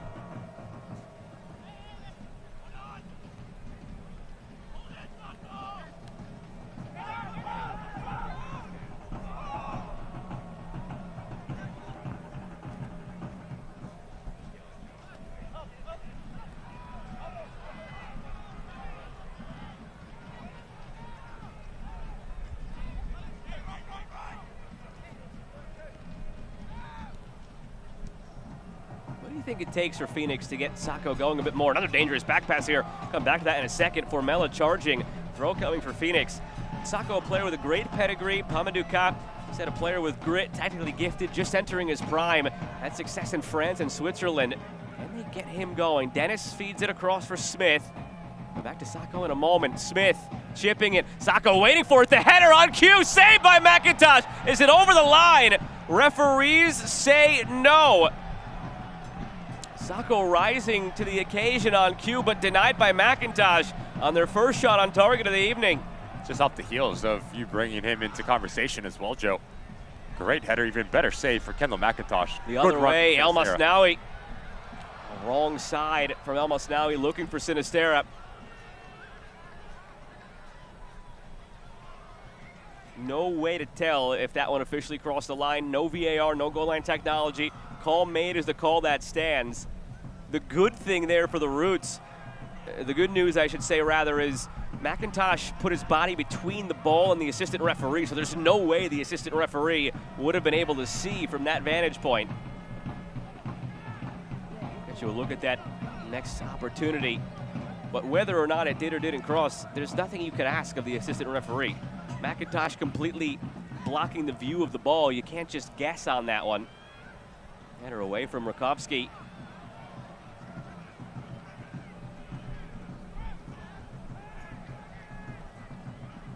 From our initial vantage point, I don't think it crossed the line. Again, when we have an opportunity, we'll show you a look at it. Good header here from Sacco, and that is his opportunity that you continue to talk about. Meets the ball at its highest point, and notice how he just snaps it down. It's a textbook header. But as Kendall McIntosh comes across, stays out there. The whole There's ball. The follow-up right there. I don't think it crosses fully. The whole ball needs to cross the goal line for it to be gone for as a goal. Kendall McIntosh doing a really good job at, like you said, putting his body between the back of the net and the ball and just covering it, not allowing any sort of glimpse, but I tend to agree with you. The whole ball did not cross the goal line there. There could have been an argument too, again, in a world where VAR might have come into the equation and goal line technology in the equation. Not the case here, but if those two things existed, the next argument you could have had from Kendall McIntosh was he had control of that ball, and then Abayevu came in and kicked it where the play should have been dead on a foul anyway. It's a good chance to tell everyone that you have your referee license, right? Or it's expired. It's expired. Oh. I did let that lapse. I've been enjoying being with you so much. Fed through for Gomez. Armanakis in space, runs through for Donor. Armanakis.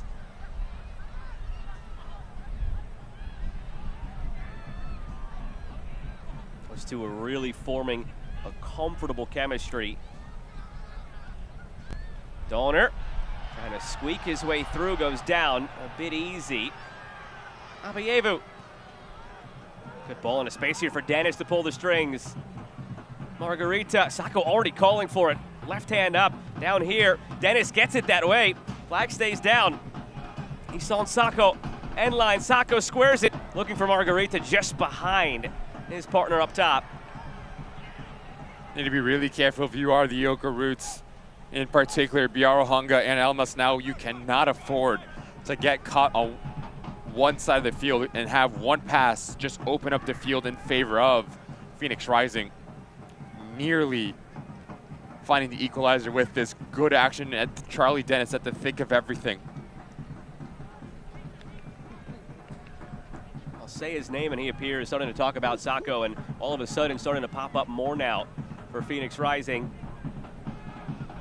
Calling for it again, here he is. Sacco, overlap is there, goes for goal and scores! Isan Sacco rising to the occasion with his third of the season to level things for Phoenix.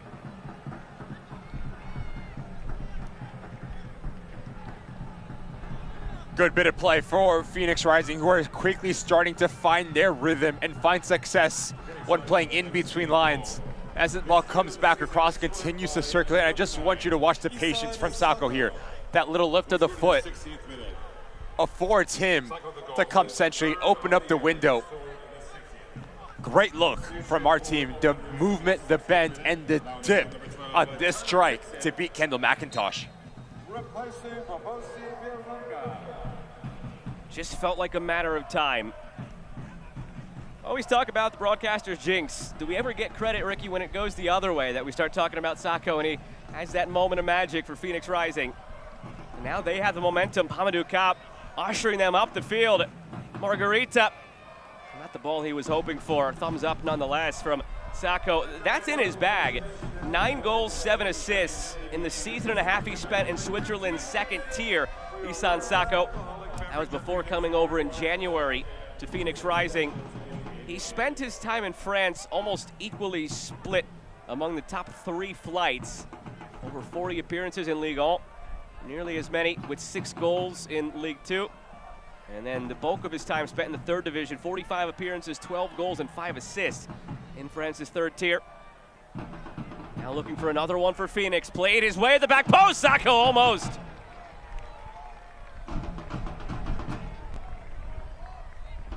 The insertion of Charlie Dennis has completely changed the complexion of this game. The ability to run with the ball at his feet, the freedom to search and put real quality within his service. Kai Green never peeks over his shoulder and sees Sacco make a secondary run towards that far post. Momentum in favor of Phoenix Rising over the last 5 minutes here.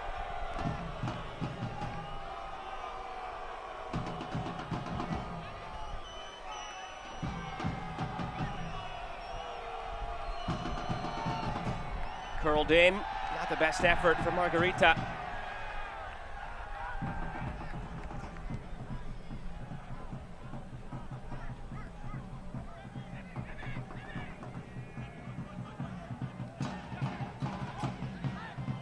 Complete complexion of this game is pivoted now.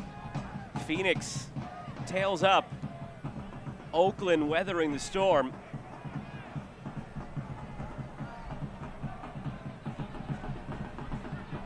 Foundations being laid for this young Phoenix team. Results have been neutral, 5-5-5, as neutral as it gets so far this season. But there's been moments of growth, there's been highs, there's been lows.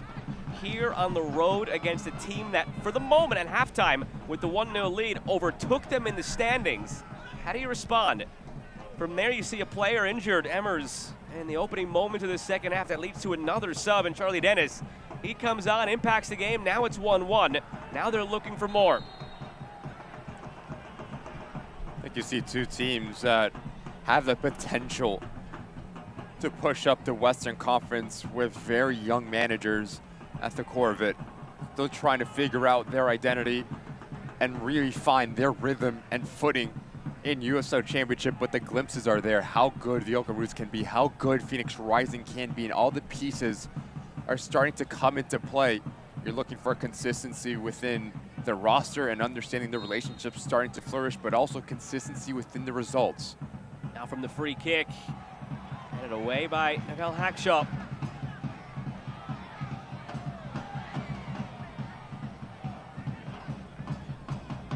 You're playing in a game through 64 minutes, just so tightly contested between 2 Western Conference rivals. You have to go back to the opportunities that were at the feet of Peter Wilson, right? You do not capitalize in the attacking 18-yard box. You get punished going back the other way. Those are the fine margins and little details that coaches continue to talk about when trying to make a playoff push. And the moment for Sinistera as well, after he replaced Wilson at halftime. He had his own clear-cut look early in this second half. As you pointed out, should have been 2-0 there. Should have been 2-0 on the chance from Wilson earlier. Oakland doesn't take those chances, doesn't take that 2-goal lead. Now it's 1-1.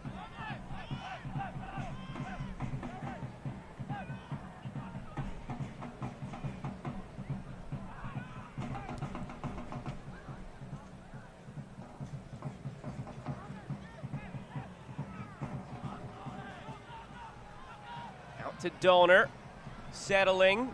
Gomez there, back for Donor. It was his goal that held up for about a half an hour, having Oakland in the lead. Sacco's goal came in the 60th minute, tied things up. Service looking for Sinistera, bounces through. A lot of topspin on that ball. Just hopped up at the end, not much Sinistera could have done. Good ball from Panos Armanakis in terms of the placement here. Just needed a little bit more shape at bending it into the path of Sinistera. He recognizes it quick, Sinistera, but just a little bit slow to get on the end of it. Seen some really good service from wide parts of the field for the Oakland Roots. coming off that 2-0 win over Detroit City, and you could catch Detroit City coming up on ESPN2 against the Pittsburgh Riverhounds, battling in the Eastern Conference. That's Friday, July 18th at 7 Eastern on ESPN2. You and I on the call for that one. Excited? Could be a very big one for points in the Eastern Conference. Will the attacks of those teams show up? They've been struggling lately, even though Pittsburgh has been churning out the results. It's a desperate Detroit City team we're going to see next week, though, especially after tonight's loss at home against Hartford. Meant more so excited to work with me again. Yeah, I knew what you meant. I was just avoiding the question. Got the answer. El Masnaoui. It's a bit sloppy for the Oakland Roots over the last 3 minutes or so. In particular, central locations, as El Masnaoui is playing behind Danny Gomez and Panos Armenakis. Not the same sort of success that we saw in that first half. The ball isn't moving as clean, as crisp, and the tempo isn't as high enough, allowing Phoenix Rising to be a little bit more comfortable in their defensive set. So much composure from Asenge. We've seen it all night long, all season long. We've seen it in years past, be it in MLS Next Pro or in USL Championship. Asenge just has that composure that you look for on that back line.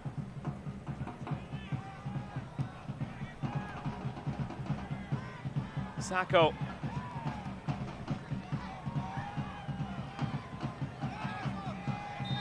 Boy, Donor did catch a hand in the face, and Abu was called for the foul. Just as Sacco was set to take the throw. Donor says thank you very much. Don't test Maury Donor. We've seen him box a corner flag and lose.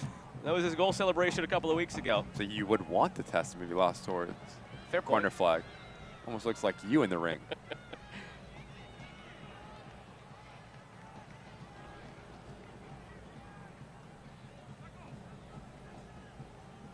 Just over 20 minutes remaining. Glad to have had you with us here this evening on ESPN Plus with Ricky Lopez-Espin. I'm Joe Malfa. Started with Oakland scoring in the 27th minute. The answer from Phoenix at the hour mark. As it stands, it'd be a point each on a goal each in what was a pivotal 6-point swing in the Western Conference, would turn out to be a very neutral result. Game that was called a measuring stick by Benny Feilhaber.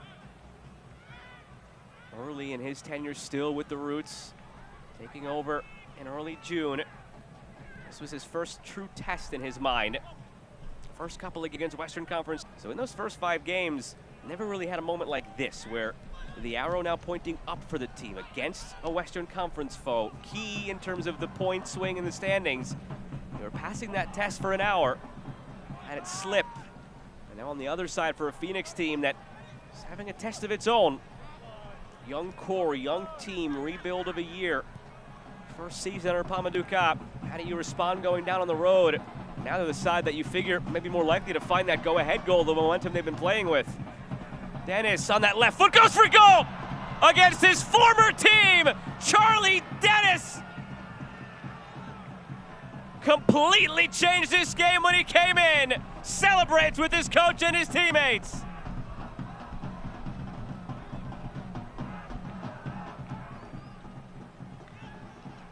And if that does not say everything of what it means to these players to play underneath Pamadou Ka, the ability to press all the right buttons and to show the trust from your manager.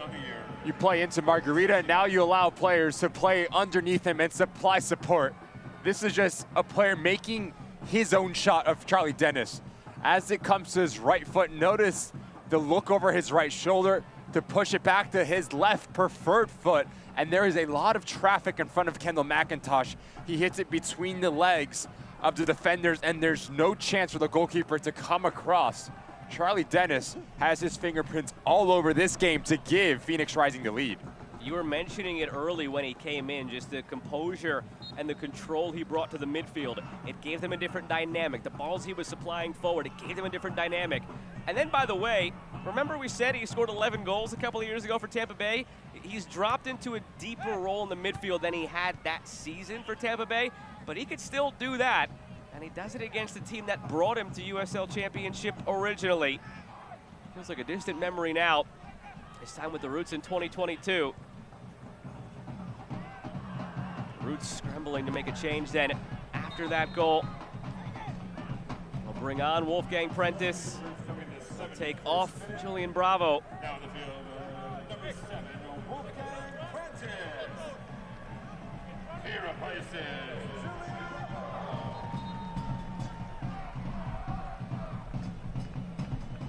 That could be like for like. Prentice has been utilized as a 10 more recently in the midfield for Oakland, but he's been utilized also as a wingback. Also had Rahanga come off in the aftermath of that goal for Tyler Gibson in the midfield.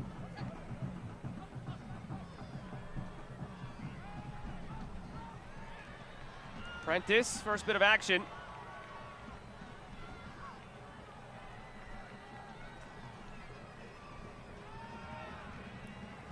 It's going to be a different look for the Oakland Roots, especially with Wolfgang Prentice playing at the left wing back. He's going to want to stay as wide as he possibly can to create a little bit of isolation to go 1v1, and he is a wheeling runner, so expect him to be very direct.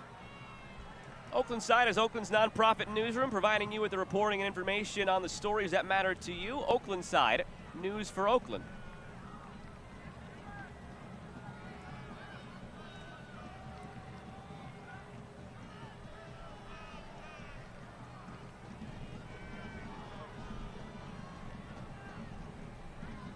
Flicked on by Green, bouncing, awkwardly chested back to Rakowski.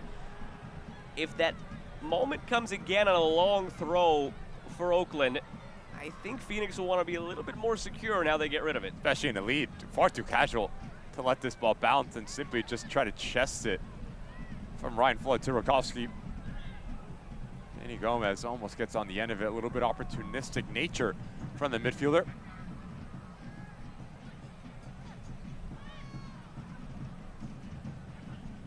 Here's Dennis.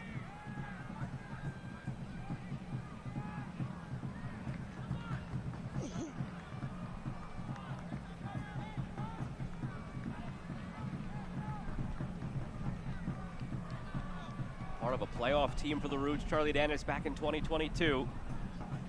Out there alongside Darek Formello, who's also on that 2022 squad. Was traded midway through 2023, Darek Formello. Move that saw Abukar Njai come Oakland's way.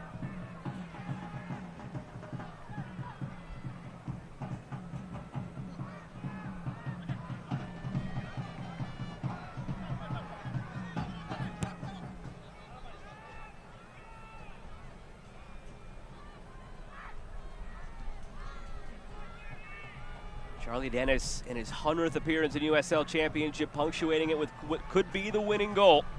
Roots have just over a quarter of an hour to change that. It's the first time the Roots have given up multiple goals in a match under Benny Feilhaber. 5 previous games, 3 clean sheets. Gave up 1 against the Switchbacks on a free kick and 1 against Monterey Bay late after they'd already gone up 2-0. Didn't mean anything in the end. Armanakis won't catch up to that one. Asenge, a heavy touch, but Armanakis bails him out with a clumsy challenge. Didn't need it after the touch that was from Asenge, and a yellow for Armanakis as well. How good has Asenge been? The center back for Phoenix Rising. You mentioned the composure with the ball at his feet, but also the ability to read the game and drop deeper in terms of his positioning has been top class. Takes that first touch that bypasses Panos Armanakis, and I'll tell you what, initially he takes the ball, but it's the action after that gets him in trouble. Watch the left leg come across and the right leg right there, almost that scissoring motion to catch Asenge, and that's what gets Panos in trouble. Still animated, Armanakis.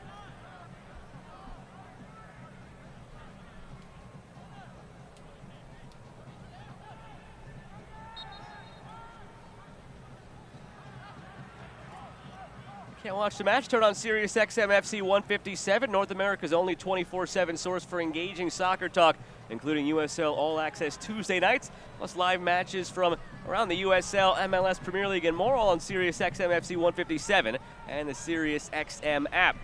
Nice interview this past week with Abdelatif Abukora, who has been lighting it up for Loudoun. Loudoun next on the docket for Oakland on the road next week.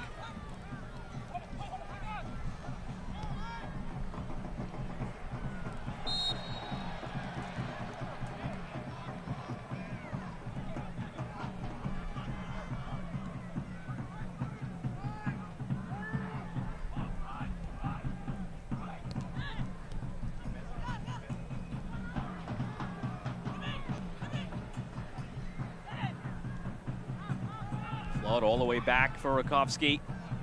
Flood came on at halftime for Montgomery. There was a substitution moments later because of an injury for Charlie Dennis coming on for Zion Emmers, and that's really where the game changed. Never know what might be in a moment. Well, a blessing in disguise for a team, and of course, hope everything is okay with Zion Emmers, but in a parallel universe where that injury doesn't happen, you can make the case, and a strong case it would be, that Oakland's probably still up 1-0 in this game. Dennis has had everything to do with everything that's come of this second half for Phoenix Rising. You mentioned it's an opportunity for Charlie Dennis to try to be a mainstay in that midfield line for Palma Ducat. And you add a little bit of extra motivation playing against one of your former teams.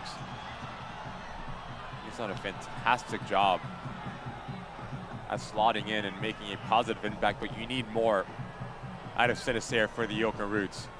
Within his mobility, his work rate, to be more influential. And if you are leading the line and you're not seeing a lot of the ball, now it becomes that selfless type of movement and mentality for an attacking player, making those darting runs towards their corner flag, pulling out center backs, opening up space for teammates. Actions like that to affect the game when you're not touching the ball will be the next step in the progression, especially in this 13 plus remaining for Sinisterra. Dennis calling for it from Sacco, continues on. Throw going Oakland's way. I mentioned it's a road trip to Loudoun next week for Oakland. It's Jägermeister Cup next weekend on the road against El Paso for Phoenix. They resume their regular season slate on July 30th in the midweek on the road against Orange County. So after tonight, they say goodbye to the regular season for 2.5 weeks, Phoenix. Oakland's regular season breaks comes after that. And it's Loudoun on the road next week, then Jägermeister Cup, then Oakland's mini break until the first week of August. Here's Sinisterra. Nice move from Sinisterra. What can he do next? End line. And a corner powered by Ava Community Energy coming for the Roots with 12 minutes remaining. Really good work from Sinisterra. The first time that we've seen him make a run in between Senga and Smith. And this is when he is at his best, when he is running downhill with the ball at his feet, winning a dangerous set piece for the Oakland Roots. And it's going to be really important here for Danny Gomez to bypass that near post zone of Phoenix Rising to give his side a chance.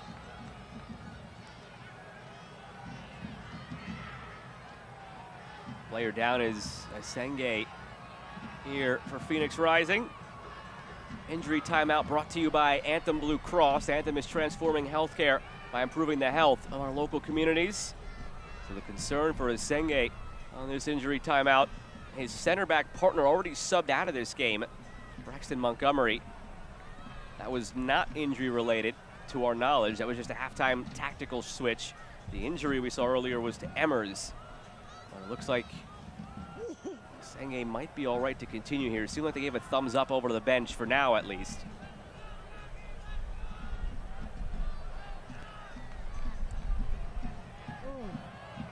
The Roots return on Saturday, July 26th against Orange County. That's at 1 o'clock local time. Individual tickets still available. Get them before they sell out. To secure your tickets, visit oaklandrootssc.com/tickets or call 510-488-1144.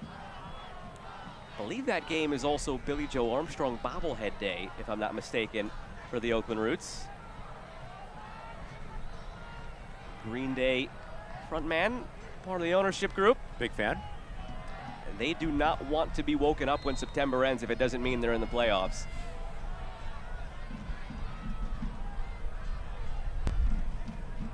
Right now, dancing with that playoff line, the Roots. A win tonight would put them above that line.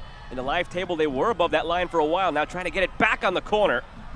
2 unanswered from Phoenix in this second half.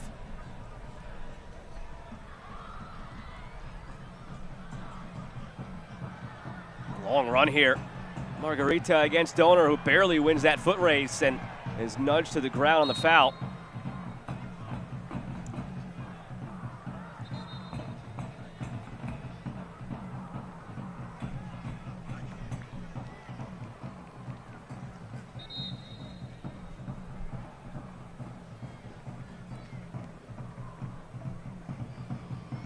Change is coming.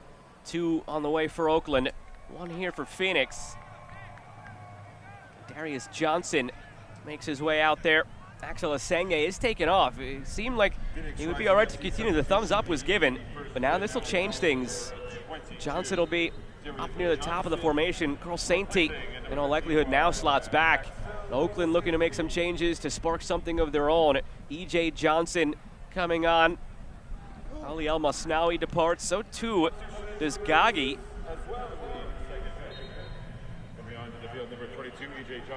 And Luis Saldana will enter as well. 20-year-old attacking piece for the Roots makes just his 5th appearance of the season. Only played 13 minutes, so he'll come close tonight to almost equaling what his minutes tally was this season. Saldana and Johnson on. 2 very attacking-minded subs here for the Roots.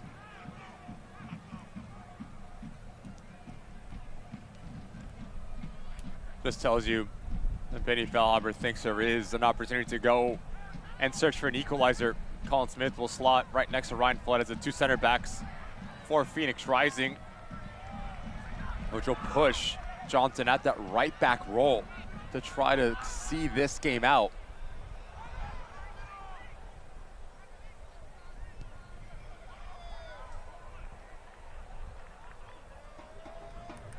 Phoenix have been efficient tonight. 3 shots on target, 2 goals. After no shots on target last game in their 1-0 home defeat against Lexington. Part of a larger slump they'd been in here in league play. Phoenix in that spell had a win in Jägermeister Cup against Texoma of USL League One, but winless in the last 3 in regular season play. A draw against Tulsa, a loss against Charleston, a loss against Lexington.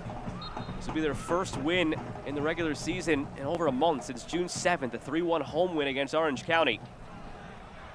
And as if they hold on, of course, Charlie Adenis scored his other goal this season that night as well. That was the insurance to make it 3-1. Tonight he has what would be the game-winning goal at 2-1.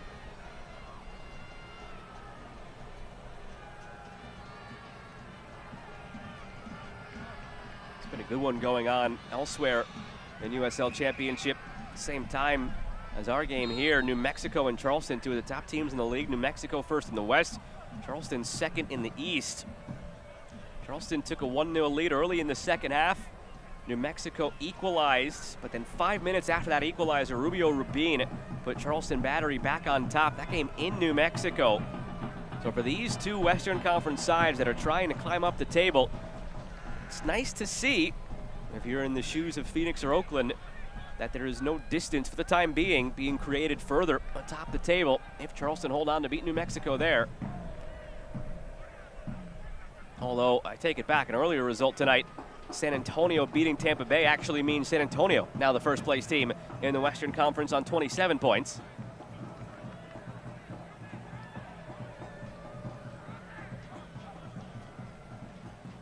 Difference between the East and West so far this season staggering as we round the turn into the second half of the season. Difference between 1st and 8th in the West is 9 points. Difference between 1st and 8th in the East is 20 points. This one looped toward Johnson. Rakowski misjudges it entirely. It's bailed out by a foul call against Johnson. There's a little bit of an awkward push here from E.J. Johnson that makes Ryan Flood and Patrick Rakowski collide a little bit. And there almost steps on his foot very awkwardly when those players come together. In the end, Joe Dickerson deems it a foul.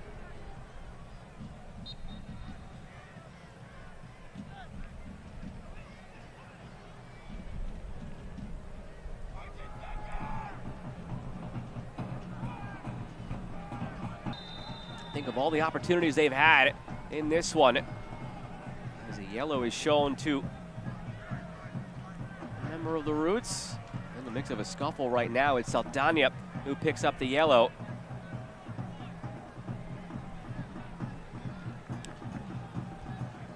Talked about them as they happen. Those 2 misses for Peter Wilson, the big miss for Sinisterra. A couple of other opportunities where maybe it didn't result in a shot or a clear opportunity, but it should have been based on the setup they had, the 2v1.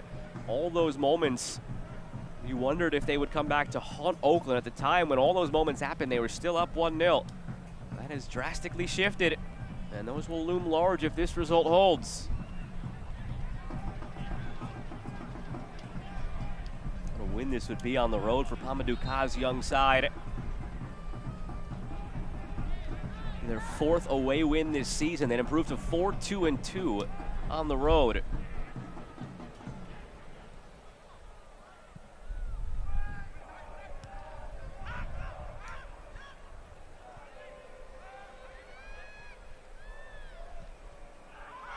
Avayevu. Nice give and go with Formella. Space down here for Charlie Dennis stepping up.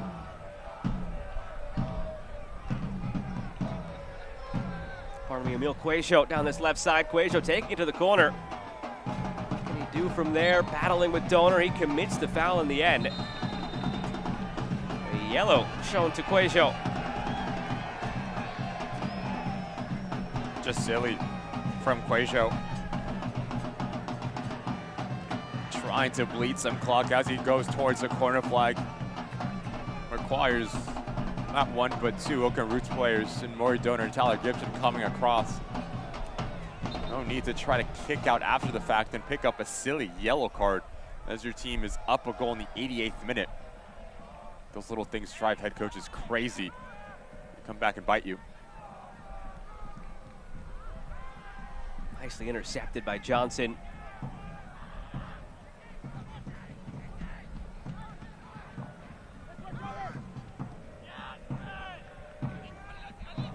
Just seem a lot more comfortable in tight spaces, this Phoenix Rising side in the second half. That high press of the Oakland Roots was causing them fits in that first 45 minutes. Here's Dennis, has the go-ahead goal.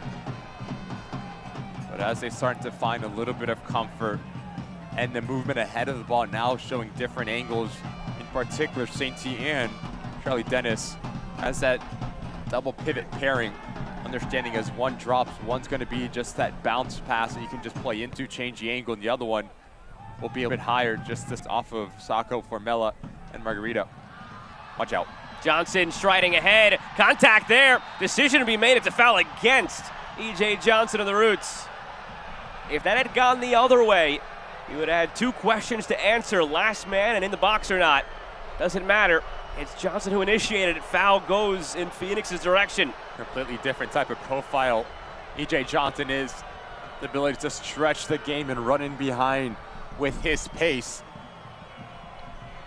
Good ball direct from Hackshaw to see this high line of Phoenix Rising. In the end, Joe Dickerson decides that the right arm is extended away here from Johnson.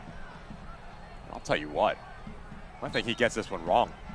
Does seem like Colin Smith takes out E.J. Johnson, and the center back gets away with one.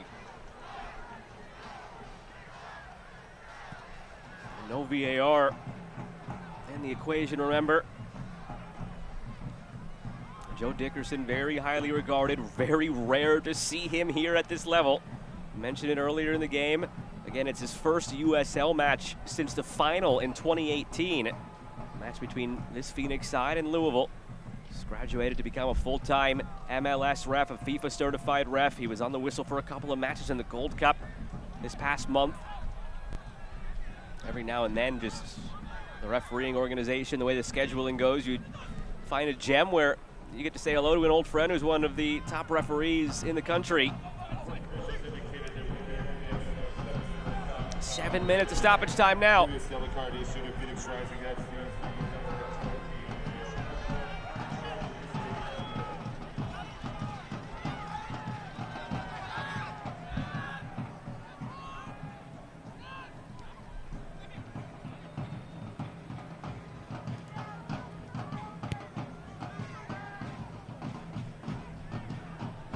Sacco, who got the party started for Phoenix with the equalizer at the hour mark. Avayevu almost takes it away. Decision to be made here. It goes again against Avayevu, and it's a yellow card.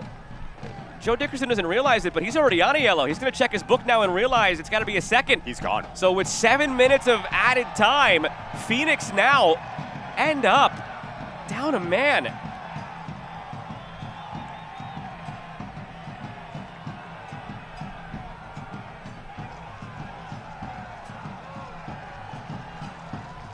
Donor dropping in.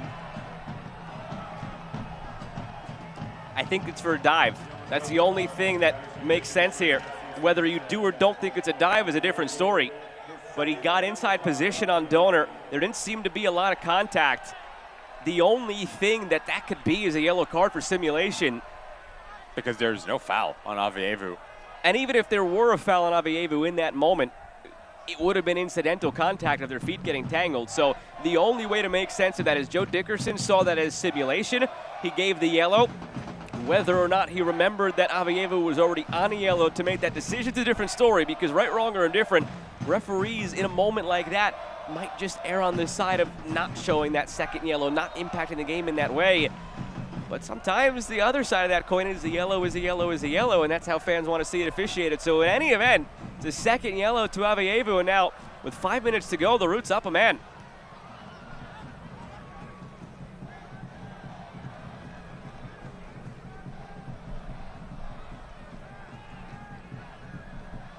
Don't know how much of an advantage it is at this stage to be up a man.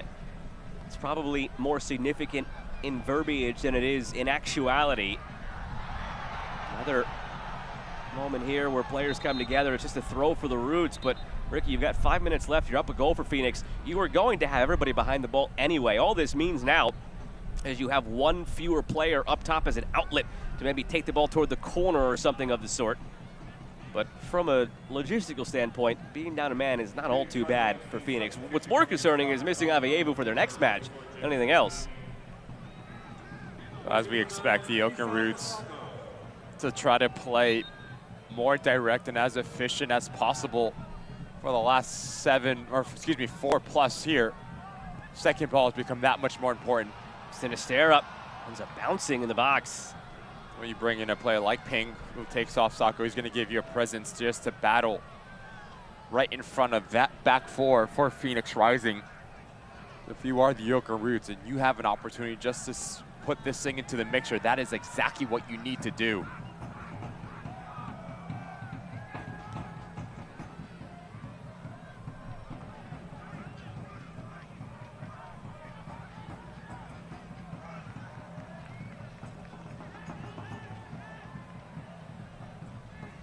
At this point, barring something truly special, I think it's safe to say one thing is out of the equation for Oakland. Since the club joined USL Championship in 2021, they've never had a 4-game winning streak in all competitions. That was a possibility at the hour mark. Going into the hour mark up 1-0. Now down 2-1 with 3 minutes of stoppage remaining. At this point, they just hope to find an equalizer and a point. Armanakis.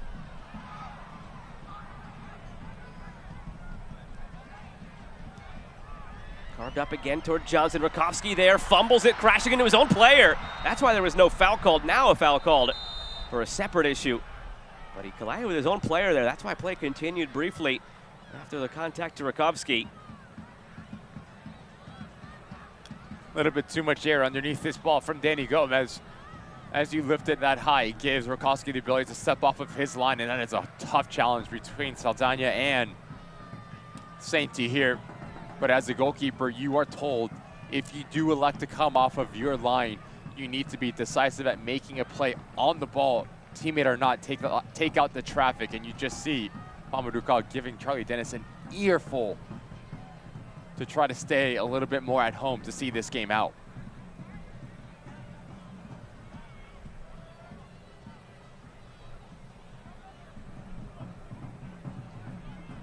Factor all of this in here in KTVU plus stoppage time. Lost about a minute now after this collision. All could be tacked on in the calculations of Joe Dickerson to the initial 7 minutes given. Well, we have the opportunity here. Something to point out for the Roots. Last game, they had an expected goals tally of .09. It is the lowest expected goals tally for a team in a win in USL Championship since that became a recorded stat. Tonight, different story.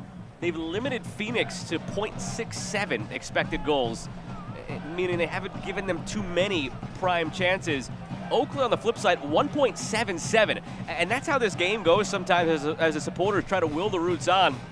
last week hardly created, 0.09 expected goals, found a way to win, mostly because of what they did defensively. Tonight, had a couple lapses defensively, created so many more opportunities, but failed to finish them off when those moments came. That could be a learning lesson coming out of this one for Benny Feilhaber's Oakland side. Still early in his tenure at the helm. Found a way to win last week. In our conversation, he likened it to Louisville. In so many instances, you expect Louisville in some dirty, tighter games to find a way to eke out a victory, as Oakland did last week. That's what they want to become, where even on their worst day, they could find a way. I wouldn't call today their worst day. They've had plenty of positive spells, but it's been a day where they've left a lot on the table and ultimately have paid for it. Especially in that first 45 minutes, Benny Feilhaber had to be really pleased with the performance put forth by the Yoga Roots. They're creating opportunities, the ball's moving really quickly. There was a true identity in how they wanted to approach the game. But in the second half, give credit to Phoenix Rising. They made the right adjustments, being a little bit more compact defensively, gone into almost a flat double pivot to supply a little bit more security in front of that back four. And it gave them more confidence to go forward. I mean, just 2 goals of players making plays when needed. Handed on by Gibson, flicked on, Sinistera battling for it. On the flip side of that, if Phoenix can hold on to this victory, it would be massive for their confidence going forward. Can they seal the deal? Margarita trying to weave his way through, now taking it toward the corner. Coming off a 3-match winless run in league play, still Margarita on the journey with it from a seated position along toward Ping. To the corner. Goal kick. Again, this is a young Phoenix team. Neutral results through the midpoint of the season at 5-5-5. On the road against a Western Conference rival in a tight table, down 1-0 up to the hour mark. To come out of this in the circumstances with 3 points would be massive and would be a boost to their confidence and momentum going forward. A minute and a half beyond the 7 given now, but we lost some time to that injury. Any guess now when Joe Dickerson blows the whistle? You have to go if you're the Oakland Roots. A little bit of urgency here. Gibson plays it back. Kai Green to Maury Donor. Is there a last chance in this for Oakland? Johnson forcing his way. Johnson brought down in the area. Decision to be made. Joe Dickerson says play on. Now Phoenix looking for a whistle. 2 minutes beyond the 7 given. Margarita's pressure turns into a throw for Oakland. And nothing really in that one either, as Johnson went down. Nothing in that whatsoever. Goes down far too easily, EJ Johnson. Here he goes again. Whistles in the mouth right now of Joe Dickerson. Have to imagine on the clear it's done, and there is the clearance and the victory for Phoenix Rising. Coming from behind on the road, it's Charlie Dennis with the match-winning goal against one of his former clubs.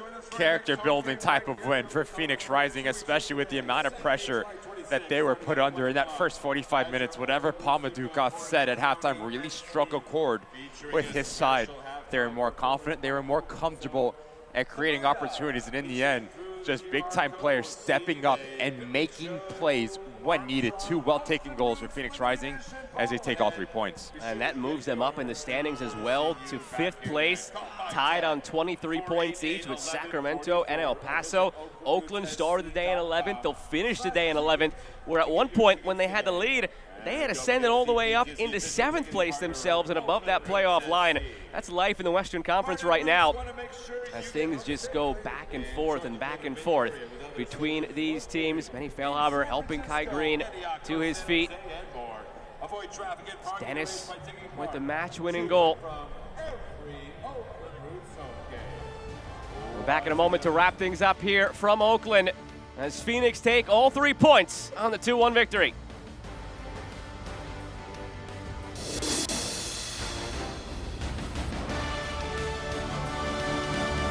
Being physically active are 2 of the most important things that you can do to be healthy at any age. Fruits, vegetables, and lean proteins can help control your weight and prevent heart disease, diabetes, and cancer. Regular exercise can help boost your mood, digestion, and sleep. That's why Anthem Blue Cross and Oakland Roots encourage you to eat right and get active. For additional healthy tips, visit oaklandrootssc.com/anthem. You've earned this, so hold it up high. You might not be related, but you're still family. You don't just give an extra hand.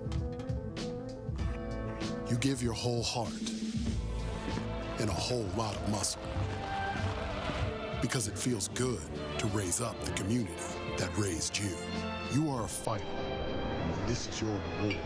Modelo, the mark of a fighter.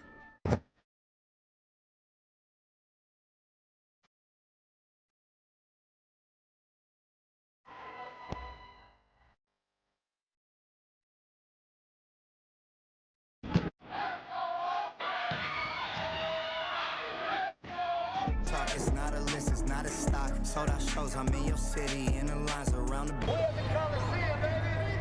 From the base of the universe. Oakland Rose, make some noise. Oh, city by the bay, let hope renew. Love shall fill the streets of more than a few. From every direction, let us converge. A symphony of love leading a glorious surge. Oh, city by the bay, let hope renew. Brilliant minds set us apart. A new course we shall chart. Oh, San Francisco, be mighty, be proud. In love-filled hearts, may hope ring loud.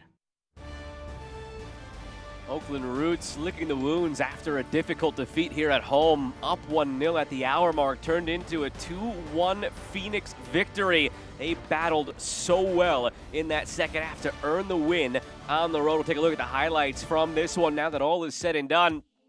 It was in the first half that Oakland would get on the score sheet through Maury Donor, who is tonight's Fighter of the Match, presented by Modelo, a reward for those with a fighting spirit. Modelo, the mark of a fighter. At this point, they were flying high. Yeah, really good goal for the Oakland Roots. Maury Donor has the ability just to feel out where this ball is going to bounce, and he takes it extremely well. Off the half volley, just kisses it off that far post. Great goal for Maury Donor.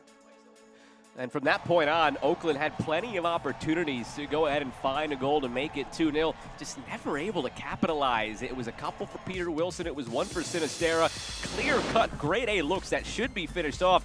This one, anything but that. But Sacco with a special moment. The second half was completely in favor of Phoenix Rising. This is all about the patience here from Sacco to let the run from Cuejo come around, and that really blanks Maury Donor. A little bit of a fake out, but you look at the movement and the dip on that strike.